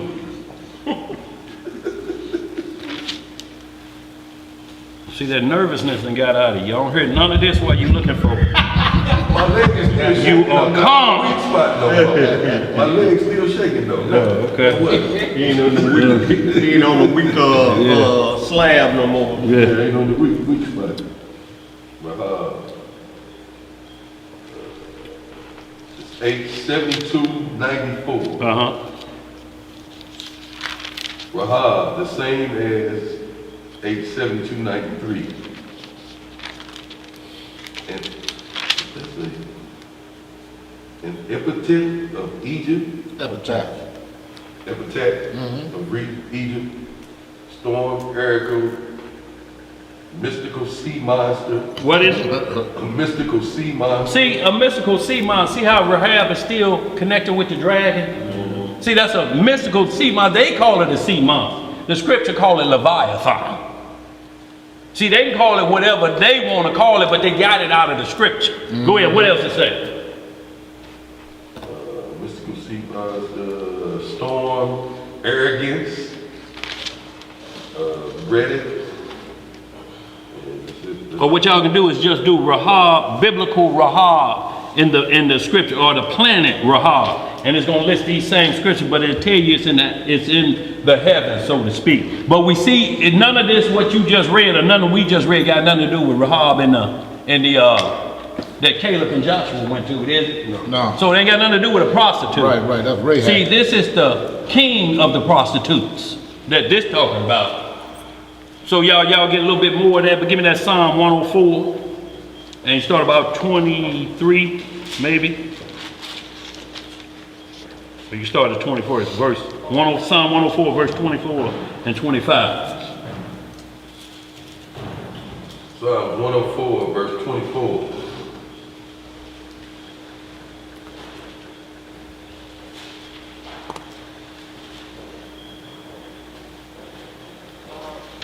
O Elohim, how manifold are thy works. In wisdom hast thou made them all. The earth is full of thy riches. So is this great and wide sea, wherein are things creeping innumerable, both small and great beasts. Hit 26. Go ahead. There go the ships. There is that Leviathan. What is there? That Leviathan. See, we talking about seas and ships, and here we gonna go with Leviathan. The only thing that'll flip a ocean liner over and don't nobody know what happened. See, it's compared to the most monstrous beast in the sea. Nothing could be compared to, so it compared the great dragon to that so that we can get a visual of how powerful Lucifer is, but his power is only manifested by your breaking of the commandments. He can't get power unless you break the commandments. Resist the devil and he'll do what? Flee. See, if they ever go out in the ocean, that's why they can't find him. Somebody said Leviathan and he gets out of there. But it keeps connecting the dragon, the sea, and Leviathan with scriptures, and you got a planet up here. Y'all, if y'all just study where did the asteroid belt come from. And they'll tell you it was a destroyed planet that hit Earth and made the Grand Canyon. That was remnants of that hit Earth. And apparently the physical Leviathan and Behemoth, which we're going to get into Job 40 and 15, was here in that world when they got bombarded and they got froze out. See, because supernatural things can't die, but they can get froze out. I'm talking about when that cold come in. Now there's a temperature called Kelvin. That's my name, man. Yeah, but I don't like what it means. No, it say absolute zero, so I don't want to be that. But it says absolutely temperature zero, and there are also Kelvin clouds. They look like waves in the atmosphere up there. You'll see them. They call them that, but that means absolute zero temperature. There's no molecule move. If you get to Kelvin, you at 100% freeze rate. There's nothing in it. There's no molecules in there. It is cold beyond cold. It's frozen. Call you Dr. Freeze? Yeah. Yes, sir. So that's where it came from, but from Lord Kelvin, but he discovered that, so to speak. But we're going to get into Job, and he's going to tell us about why we got these last 15 minutes and 46 seconds. Let's get it. Where we at?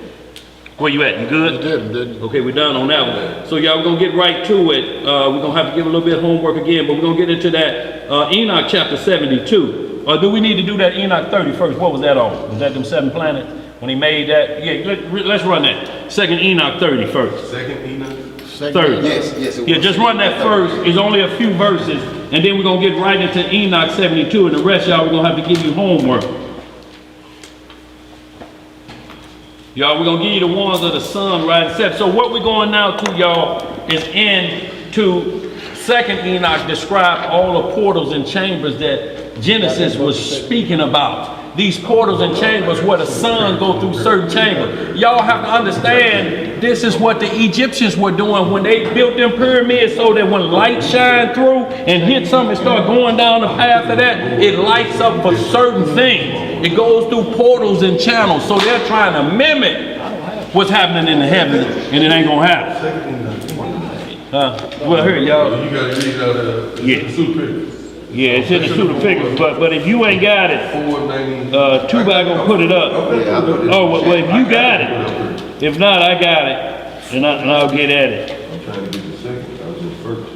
Well, I tell you what, while we're looking for that, we don't need to waste no more time, but we're getting that started, Enoch 7, regular Enoch chapter 72.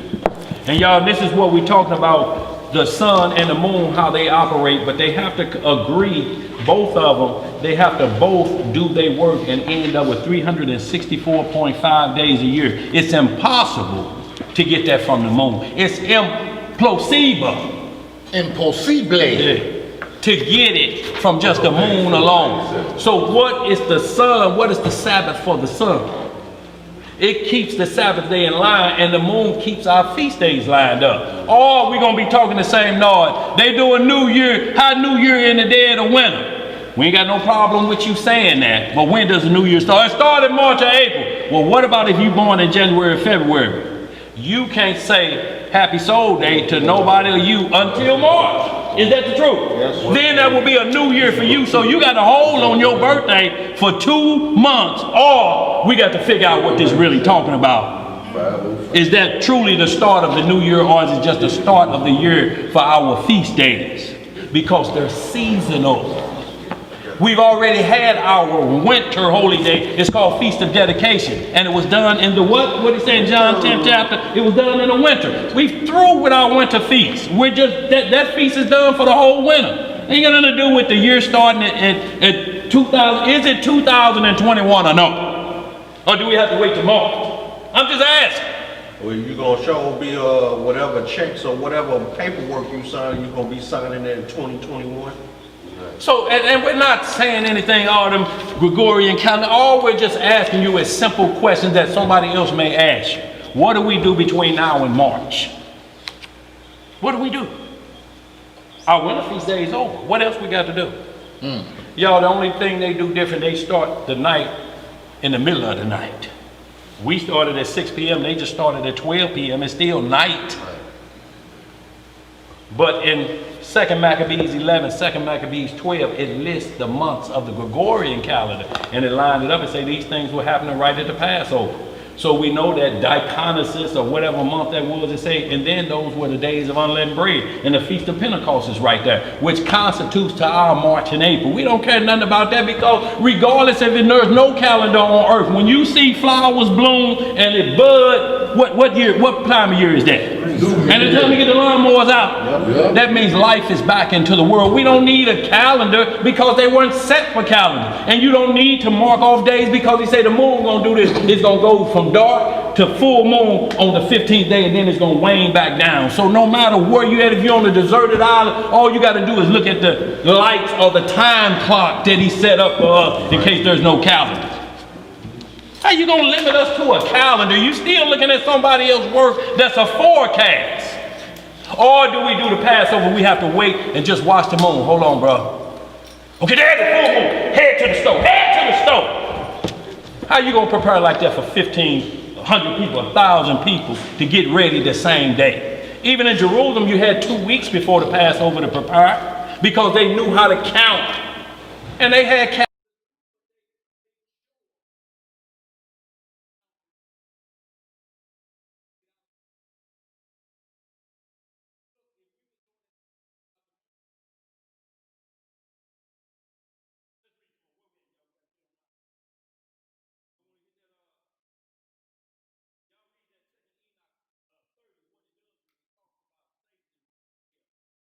on the second day of creation. He wasn't created on the second day. That's the day he fell, on the second day. And it goes into that in 2nd Enoch 30th chapter. Y'all read all that about, and he was reigning on that planet and it was broken up. So he fell on the second day of creation. He wasn't created on the second day. That's when he fell. And then we're going to get right to this Enoch 72. Let's get it, y'all, really quickly.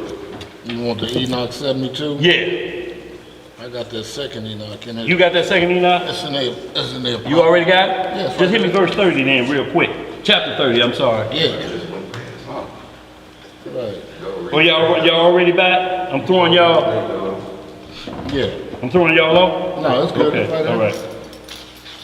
Enoch, 2nd book, chapter 30. Y'all, if y'all don't have it, y'all make sure y'all write it down. You going, Jeremiah? He might not have heard it. Okay.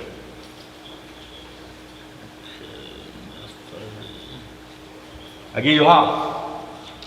Okay? I give you a call. Shalom, all right. Shalom, bro. What'd it say, bro? Says, and the earth I commanded to make all kinds of trees grow, and all kinds of mountains, and all kinds of living grass, and all kinds of living seeds, producing seeds, so that before I created living souls. Before he did what? Created living souls. I prepared food for them. See, that's how the Most High get down. Before you ask, he already know what you gonna ask. See, before he create you, he already got your food source ready, spiritually and physically. Man shall not eat bread alone, but by what? Every word of the So it was prepared first. Let's get some up. Verse 4. And with the lowest stars I beautify the air below. See, with the what stars? The lowest stars. See, the lowest stars, those that are watching the earth. Go ahead, what else to say? And I appointed the sun over the illumination of the day, but the moon and stars over the illumination of the night. Right. And the sun goes in accordance with each animal. And the 12 animals are the succession of the months. And I assign their names and the animals of their seasons, and their connection with the newborn. See, and that's what he's talking about. He's talking about what they would now consider. Well, that's astrology or horoscope. He's assigning them things. But they got to do with anything. He assigned Leviathan. Hey, when your sign going to be Leviathan? Some of you already call it. You just call it a different name. You call it Lucifer in his angelic form. But that's you. That's your sign, Leviathan. So in like manner, when he made these things, he's just comparing it to earthly events so that we understand. If he didn't, we'd be lost. Go ahead, brothers. And their connection with the newborn and their horoscopes. And their what? And their horoscopes. Now we look up that word. It ain't the fact because that word is in there. What we got to make sure is it say, can you do that word? Yes, the word is there, but is there a practice with it that we've been instructed to do it? There's a lot of words in the Bible, y'all. But if you let somebody take you down the wrong road, because look, man, horoscope in the Bible. You can worship horoscope, but everything he's reading there ain't nothing said bow down yet, have it? No. Let's read some more.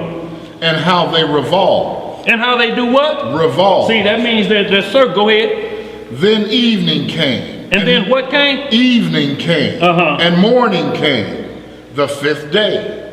And on the 5th day I commanded the sea to engender fishes and feathered birds of many different kinds. But if you go back to chapter 29, you'll see where Lucifer was cast out on the 2nd day. But for time's sake, we just getting right to the sun and the moon of what he's saying in the portals. Go ahead. And every kind of reptile that creeps on the earth and that walks on the earth on 4 legs and that flies through the air, male sex and female. And every kind of soul that breathes the breath of all living things. And evening came and morning came, the 6th day. So that gets into deeper detail from Genesis 1 about the days, but you got to bag it up to like chapter 27. Go back, it'll list the same days in order, but it's going into a different detail. Hold that, y'all. I just need to get a little bit of this Enoch 72, y'all, because we almost at the mark. And we're going to have to close out. But what I'm going into now is that both lights work together and they have to equal 365 days. If you go on the moon only, the best you can get is 360 days. That's the best you can get. And you know what the problem with that is? The problem is the day of Pentecost. After the 7 days, the Feast of Weeks of Unleavened Bread, you got to have 7 complete Sabbaths. And 1 day, that means 50 days. It's impossible to get it if you're saying the lunar calendar sets the Sabbath day. The Sabbath day could change every week with the lunar calendar. Every week it could change. Today be Tuesday, next week the Sabbath day. The only problem with that, feast days are considered Sabbaths. You have to treat them as a Sabbath. What do you do about that? Let's get some more. Where we at? 72 chapter of Enoch. Enoch 72 and what? Yeah, start at 1 and then it's just gonna talk about the luminaries. Y'all, we're gonna get y'all reading, y'all, what we read is 72 through 80. Y'all, we're just gonna get a little bit of 72 so that you understand, and then we're gonna jump right into 80 for time's sake, but definitely request that you read chapter 73 through 80 to get the understanding. And these portals that he was going through, he saw snow portals and where wind come from and thunder come from. You ain't got to listen to no charlatan. You ain't got to be dismayed at the signs of heaven. Get into these books and it tells you the order how everything works, and they don't break ranks. Is it winter now? Yep. It ain't summer, is it? No. And when spring comes, it's gonna be spring, grass gonna grow. Yep. They don't break rank. Who break rank? Man. Okay, let's get it real quick, y'all. We got number 8 minutes. I don't know, my grass ain't growing in the spring though. I gotta plant some seeds. Huh? Well, you can't play basketball on that Man. dirt. I mean, on that grass. You know what it's gonna do dogs to done it. trampled Oh, out well, my you know what they grass, did. They man. done killed the roots. I gotta keep planting some every year. Boy, look here. Then I gotta put down hay. You gonna So have the to get- birds don't eat the seeds. You're gonna have to get some goats. They'll fix all of that. Cut your grass, have it nice and neat. With goats and dogs, the goats, Yes, dogs sir. don't kill the goats. Now I gotta get rid of them because we need them goats for the feast day. Fatten them up for us, like. Go ahead, where we at? Book of Enoch, chapter 72, What it say? In 1. verse 1. Uh-huh.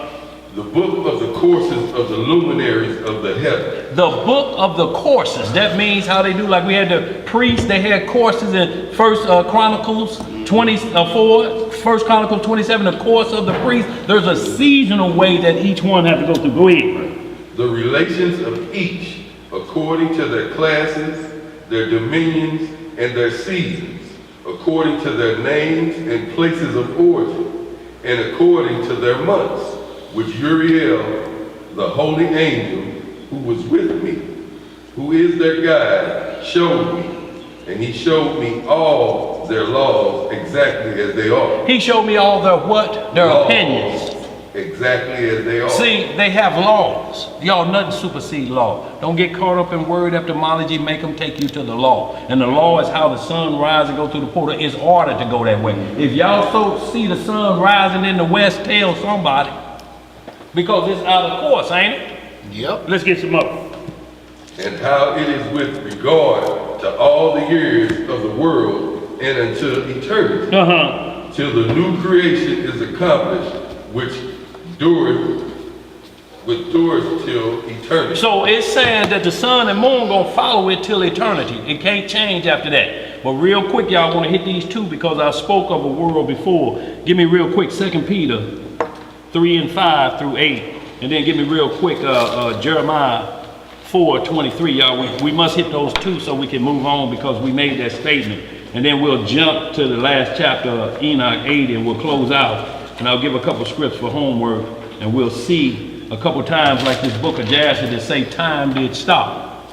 So NASA even accounts for the time that Joshua in his sundial when the sun stopped so that they could finish a war. And the sun moved not for a day. Yo, it's some time cut out that NASA agreed to. Yeah, they like, we counting it in. Yeah, it matches up with scripture. Yep. Yo, you got to understand the moon go through a leap year, not the sun. A leap year is how many years? 4. So you adding and taking away, you cannot get Pentecost. Y'all, we're not saying anything about the lunar Sabbath keeper. What we're saying is you got to understand what it's for. It only came in existence to rule your feast days seasonally. And the sun rules your week and Sabbath. Where we at? You said 2 Peter and what? 2 Peter 3, we're going to start about verse 5. Real quick, y'all. And then we're going to jump to chapter 80 of this, y'all. I was hoping I was able to get through all of this, but y'all can see why it's called the book of life, y'all. And it take 10 years. You hear somebody say, I done read the Bible and it's back up on the shelf. That's all they did. But the script say study to do what? Ain't no way in the hell you got this book on the shelf talking about I read it 3 or 4 times. I'm going to ask you a simple question. What's going to happen on Judgment Day? You can ask them a simple Flowers question. and candy. Just ask them the simplest question there is.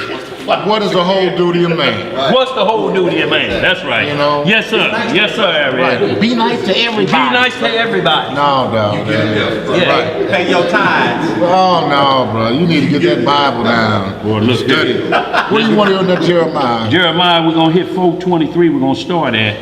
But we're going to read the whole thing because Jeremiah is explaining something from beforehand. Like I tell you, every now and then the prophets go back into the past so you can understand what happened.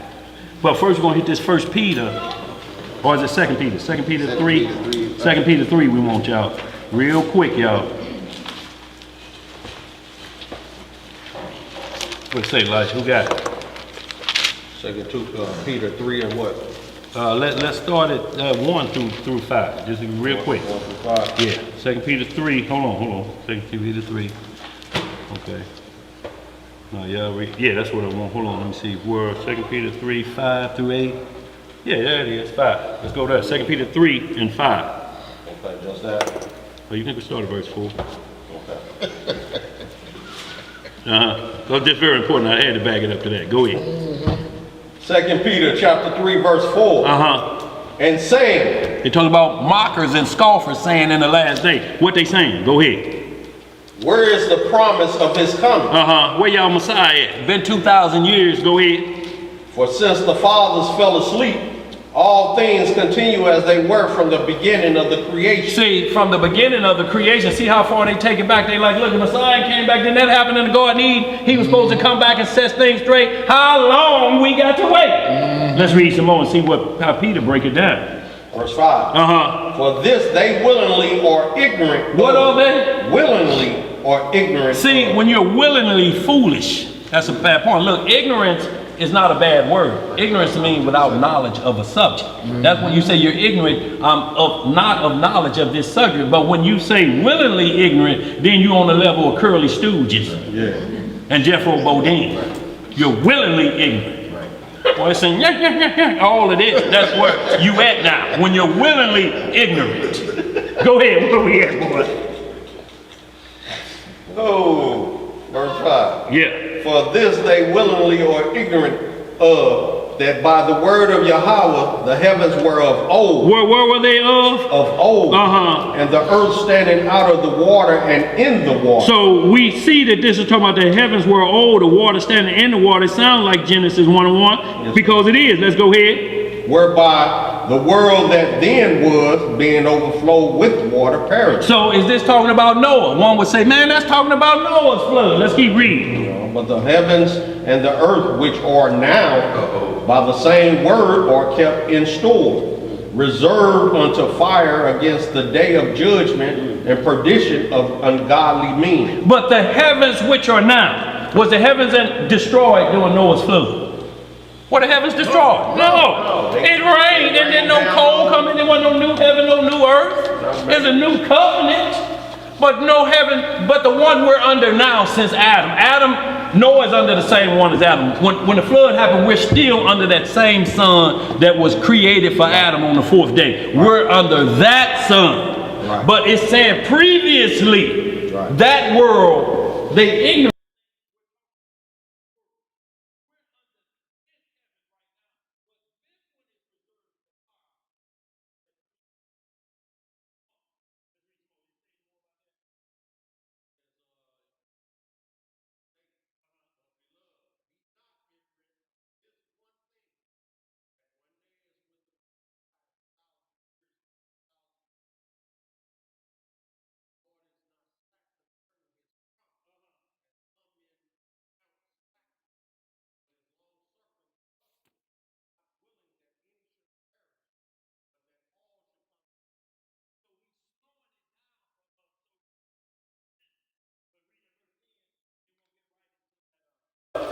To that Jeremiah 4:23, y'all gonna hit that last Enoch 80, we're gonna close out. Go ahead, bro.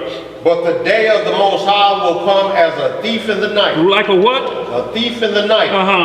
In the which the heavens shall pass away with a great noise, and the elements shall melt with fervent heat. The earth also and the works that are therein shall be burned up. So they should be burned up in the day of the Lord, because the heaven, the sun ain't gonna give her life. We just keep reading that Matthew, didn't we? Amos is gonna be a dark day. That didn't happen when Noah got on that ark. It did not happen. The sun and the moon was there because he sent the dove out in the daytime. The waters were still up on Mount, wasn't it? Ain't nothing saying when he came back, vegetation was there, wasn't it? So we're not under that heaven in Genesis 1:1. That one was destroyed, just like the flood was a destroyer of the mimic. Noah's flood was the second flood on planet Earth. But he said, I'm gonna finish it up with fire. So let's give me that Jeremiah 4:23, y'all, real quick. And then we're gonna jump to Enoch 80th chapter. They short verses, like 4 or 5 verses. But we're just gonna jump to the 80th chapter. So we wind that up. And I'm gonna give you Jubilee 6:29 to the end. I'll tell you what, just them last two. Enoch chapter 80 and Jubilee 6:29. Because that's going to say, because they're counting the moon and using it as the calendar for the sun and the moon, it say they're going to go wrong in their days. And guess what else it say they're going to start to do? They're going to start to worship planets as gods. Yes, they was going to do it. Let's read some more. Where we at? Y'all give me that Jeremiah 4:23 first. That Jubilee, you can get that. Jubilee book. Real quick, y'all, we're going to close on out. Any questions out there so far, too, bad? Okay. Jeremiah chapter 4, verse 20, what you say, 23? 23, we can start there, get right to it. Okay. Yeah.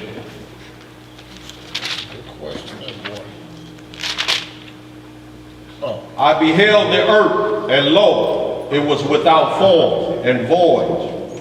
Yeah.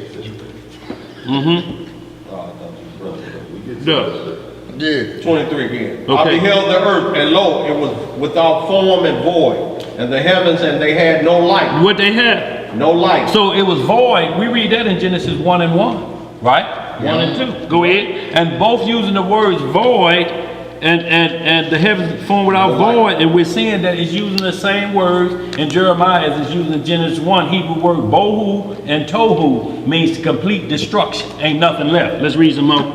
I beheld the mountains, and lo, they trembled, and all the hills moved lightly. I beheld, and lo, there was no man. There was what? No man. How many got off the ark? 8. Okay, let's read some more. And all the birds of the heavens were fled.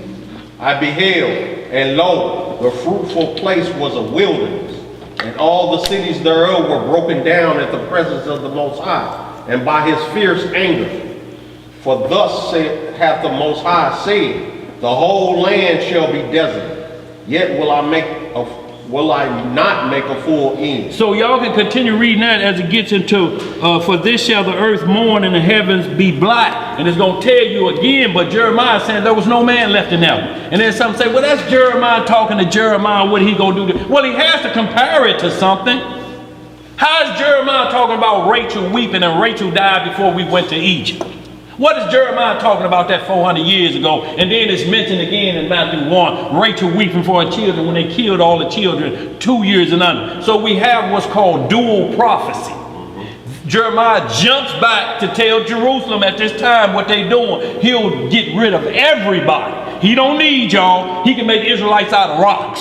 Don't need you. He'll destroy it like he did that world before Adam. This is what it's going into. It has to give you an understanding. Oh, why is he talking about Rachel weeping for her children? How many years did Jeremiah live after Rachel?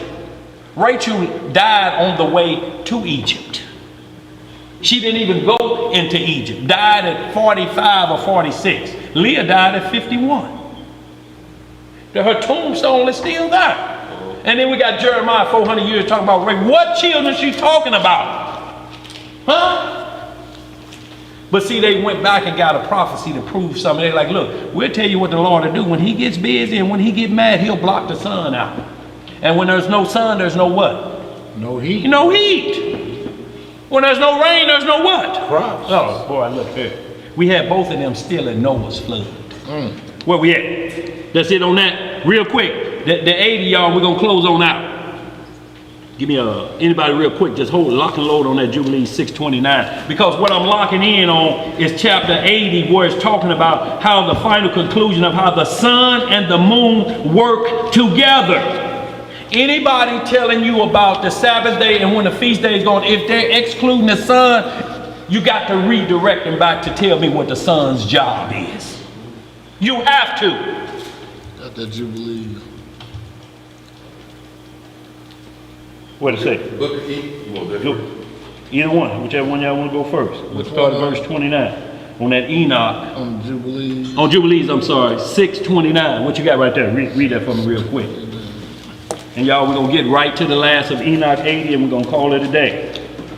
The book of Jubilees, chapter 6 and verse 29. And they placed them on the heavenly tablets. Each had 13 weeks. From one to another passed their memorial. From the first to the second, and from the second to the third, and from the third to the fourth. And all the days of the commandment will be 250 weeks of days. 250 weeks. How many weeks is that? 2 and 50 is what? 52. 52. Y'all act like y'all math was like mine. 52 weeks. How many days in a week? 7. 7 times 52 is what?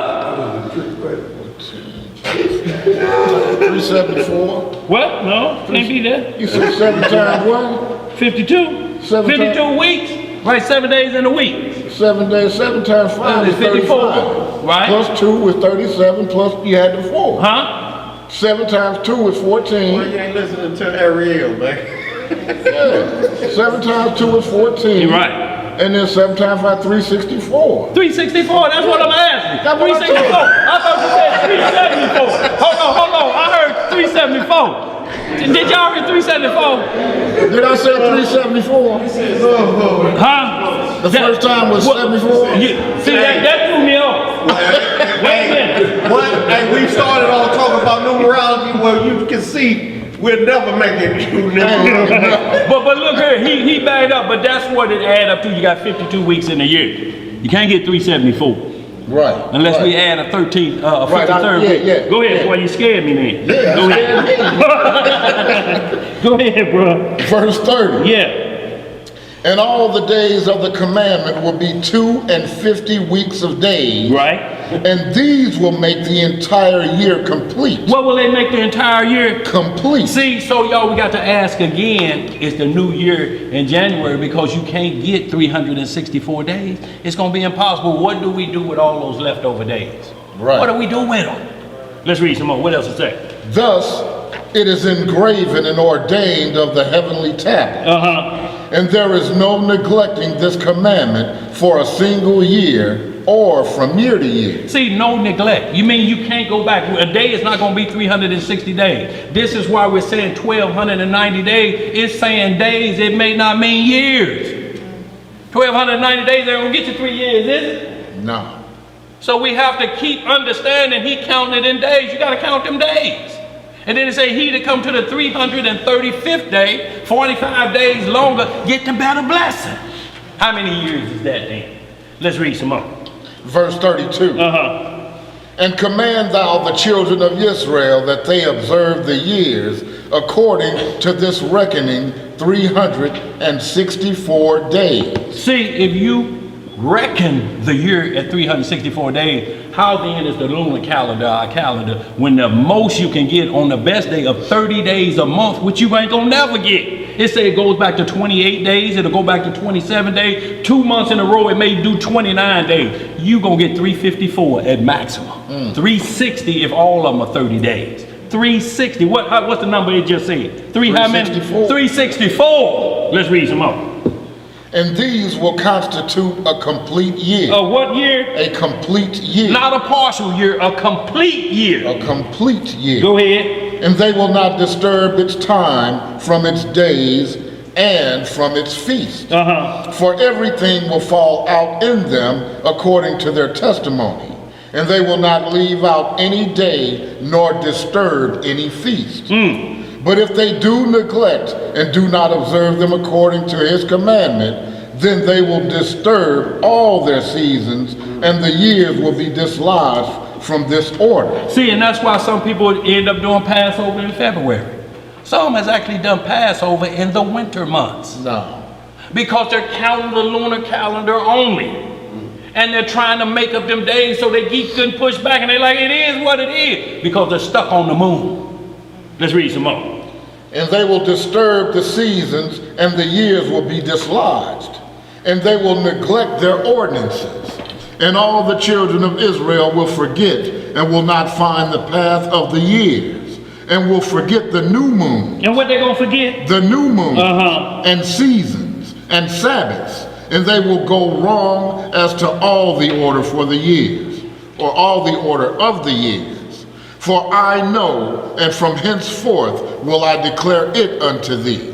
And it is not of my own devising, for the book lies written before me. And on the heavenly tablets the division of days is ordained, lest they forget the feast of the covenant, and walk according to the feast of the Gentiles, after their error and after their ignorance. For there will be those who will assuredly make observations of the moon, how it disturbs the seasons, and comes in from year to year 10 days too soon. 10 days, how many? Too soon. So that's 354, ain't it? Yeah. Let's get some more. Or 370. Yes, I'm just messing with you just messing with me. Go ahead, boy. For this reason, the years will come upon them when they will disturb the order, and make an abominable day the day of testimony, and an unclean day a feast day. And they will confound all the days, the holy with the unclean, and the unclean day with the holy. For they will go wrong as to the months and Sabbaths and feasts and jubilees. For this reason I command and testify to thee, that thou mayest testify to them. For after thy death thy children will disturb them, so that they will not make the year 364 days only. See, so where's the disturbance at? If you say we should be on a lunar calendar and not the Gregorian calendar, I don't care about none of that. It says the day's gonna be short. They got to equal 364. You ain't gonna get it with the moon. It's impossible to get it with the moon, especially when you're saying there's 4 Sabbaths in a month. Every 8th day is a Sabbath. Somebody counting is off. Right. Somebody finna get some D's and F's, some damn fools. And it ain't just me. Where we at, bro? And for this reason they will go wrong as to the new moons and seasons and Sabbaths and festivals, and they will eat all kinds of blood with all kinds of flesh. See, so just real quick, y'all, because we out of time, just hit that Enoch 80 and verse 7. And y'all read the whole thing, but 80 gonna say the exact same thing this Jubilees just said about the number of days. Now you get into how long Noah was on the ark, it say 360 days. That's 30 days a month. But look, we got rain and we got flood waters. We got the sun it's shining, but then, you know, it counted it only in the festival months. That how long was it? Because it compared it, but it said they was up there 360 days. It didn't say a complete year. It said the 10th month, they were up there 300, it was 360 days total. The moon did whatever it was doing for those 40 days in the beginning of that year. Because they were up there a whole year before the waters abated. And we see the years, but then we got a problem with Jubilees then, don't we? If 360 days is a year, we got a problem, y'all. Let's finish that up. Just 80 and verse 7, y'all. We'll call that. Y'all read that all of Enoch 72 through 80. And when you get into 73 and 74 and 75, you're going to see that the moon gets its light from the sun. The moon don't have its own light. That's right. We had somebody answer on the question talking about the moon got its own light. Yeah, when it get it from the sun. Yeah. Some teach that the 15th day, because you read in Enoch where it say, and that was the beginning of the new moon, but it say when the light is full. It's telling you 14 paths have went through. So you're on the 15th day, it's full. It can't be the first day of the first moon. It said the first sliver is the new moon. When you can see it, just that piece of it, and if you do your thumb like this, and you see how your thumbnail go this way, if you hold your thumbnail up like that, and the moon is that way, then it's going up to the 15 days. If you turn or this thumb that way, and the moon is shaped this way, you can watch it go down back the opposite way after the 15th day of the month. So y'all see how the Most High done set it all up. Right. Look, you do this for hitchhiking, don't you? Checking wind. Yeah, the wind coming from that way. Enoch 78 explained all that. But that's what I'm saying, 78. But when you get down to just common sense, then ain't nobody doing like this. They want to be rocket scientists. They want to go up into the cosmos. And I was at a feast with the archangels, and you was into the Book of Mormon. Quit lying. You're teaching Joseph Smith's doctrine. Who you fooling? You come back with plates too, just like he did? Yep. And he hollering, he third in command. They show him sitting next to Christ and the Father. Joseph Smith like this, like chilling. Right. But yet, him and Brigham Young like 12-year-olds. That's why they changed his name to Brigham Young. Brigham Young. Don't want none of them old heifers. Go out, don't need none of Brigham Young. 12 years old. 12 years. Hit that last verse 7. Enoch chapter 80 verse 7. What it say? And the whole order of the stars shall be concealed from the sinner. Who is going to be concealed from? From the sinner. And the thoughts of those on earth shall err concerning them, and they shall be altered from all their ways. Yeah, they shall err and take them to be God. What shall they take them to be? Take them to be God. And this is what Paul was experiencing in Acts 14 chapter when he said they took him to be a God. Man, you came from Jupiter and Mars. They err because they're stargazing. Look, ain't nowhere in it. Yeah, the planets showed us that the Messiah was born, and you read in Jasher that Abraham was born, and the stars showed them that Moses, when they let them soothsayers, they looking. We just know the star. They ain't named date, hour, and time. that this gonna happen. They just say his star went up there and we see it. That's all that they do. It pinpoints a location where something gonna be. It was the heavenly GPS in them days. Why is it so hard, brother? Who's the imitator?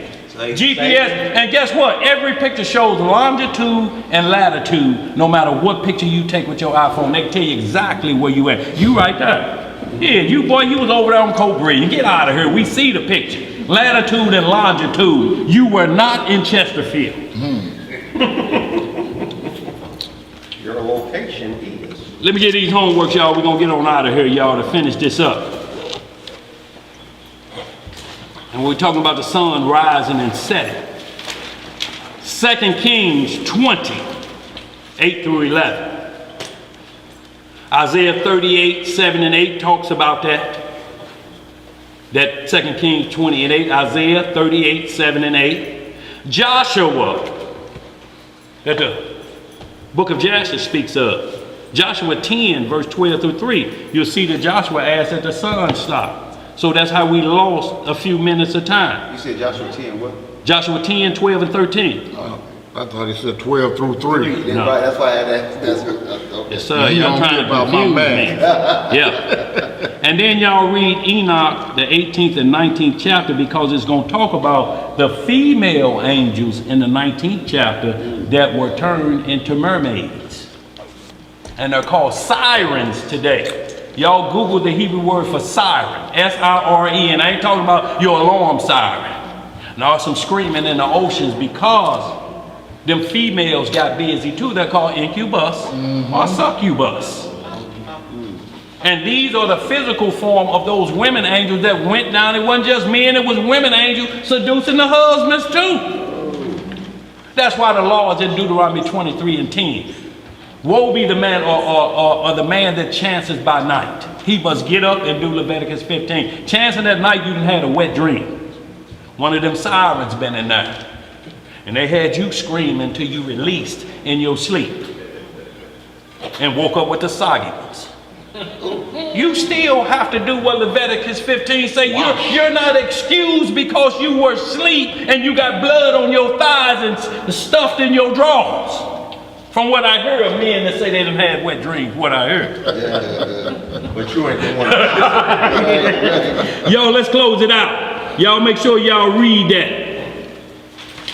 And y'all get into also that same Enoch 22 is going to talk to you about the 7 stars or the 7 planets that we were just speaking of, y'all, which are superstars, Enoch so to speak. 22. Enoch 22 talks about the 7 stars and the 7 planets, but I want y'all to read Enoch 18 and 19. I should say I'm requesting that Enoch 18 and 19, and then go on down to verse 22. You can read all through there, or just jump to 7:22, and y'all will see what they're called. We don't get mixed up in the names that the world called planets. We just deal with what the scriptures say.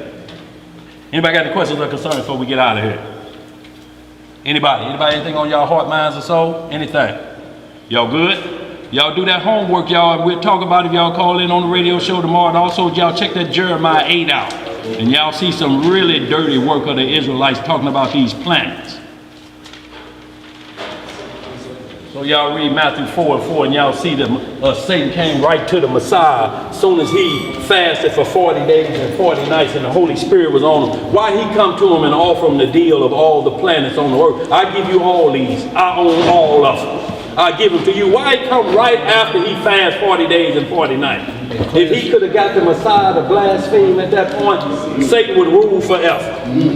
But it was an example of how when a man cleanses his temple, how Satan is right there to try to convince you into wickedness all over again. All over to bring again. you into everlasting damnation. So were you really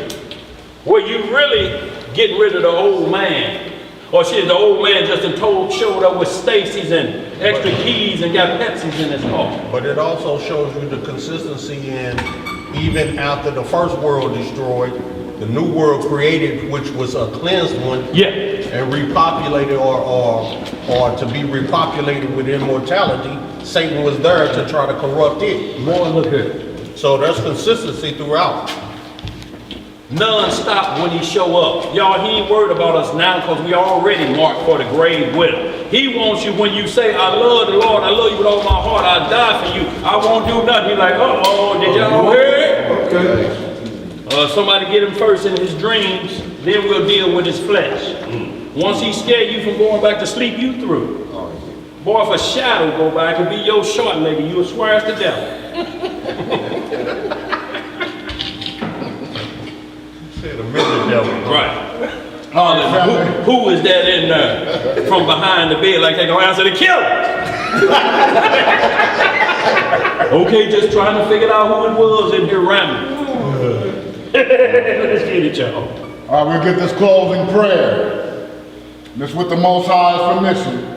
In the name of His only begotten Son, our Lord and Savior, Yahushua HaMashiach. Long live the King. Long live the King. Reading in the book of Psalms, in the 82nd chapter it reads, Yah standeth in the congregation of the mighty.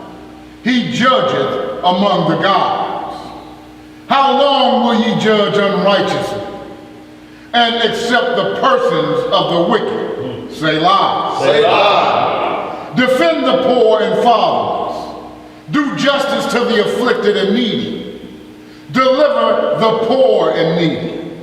Rid them out of the hand of the wicked. They know not, neither will they understand. They walk on in darkness. All the foundations of the earth are out of course. I have said, ye are gods, and all of you are children of the Most High. But ye shall die like men, and fall like the one of the princes. Arise, O Yah, judge the earth, for thou shalt inherit all nations. Hallelujah! Y'all got a shekel or two, y'all. We greatly appreciate it. Thank you to the worldwide audience and y'all continued support. We greatly appreciate it. TC out there, the Linton family, y'all know who you are. TC Montgomery, all y'all, continually. Sister Stacy, all y'all out there, y'all know what y'all doing. Y'all helping us keep this ministry moving, y'all. Couldn't do it without y'all help, without y'all soldiers. Y'all, we need all of the body together.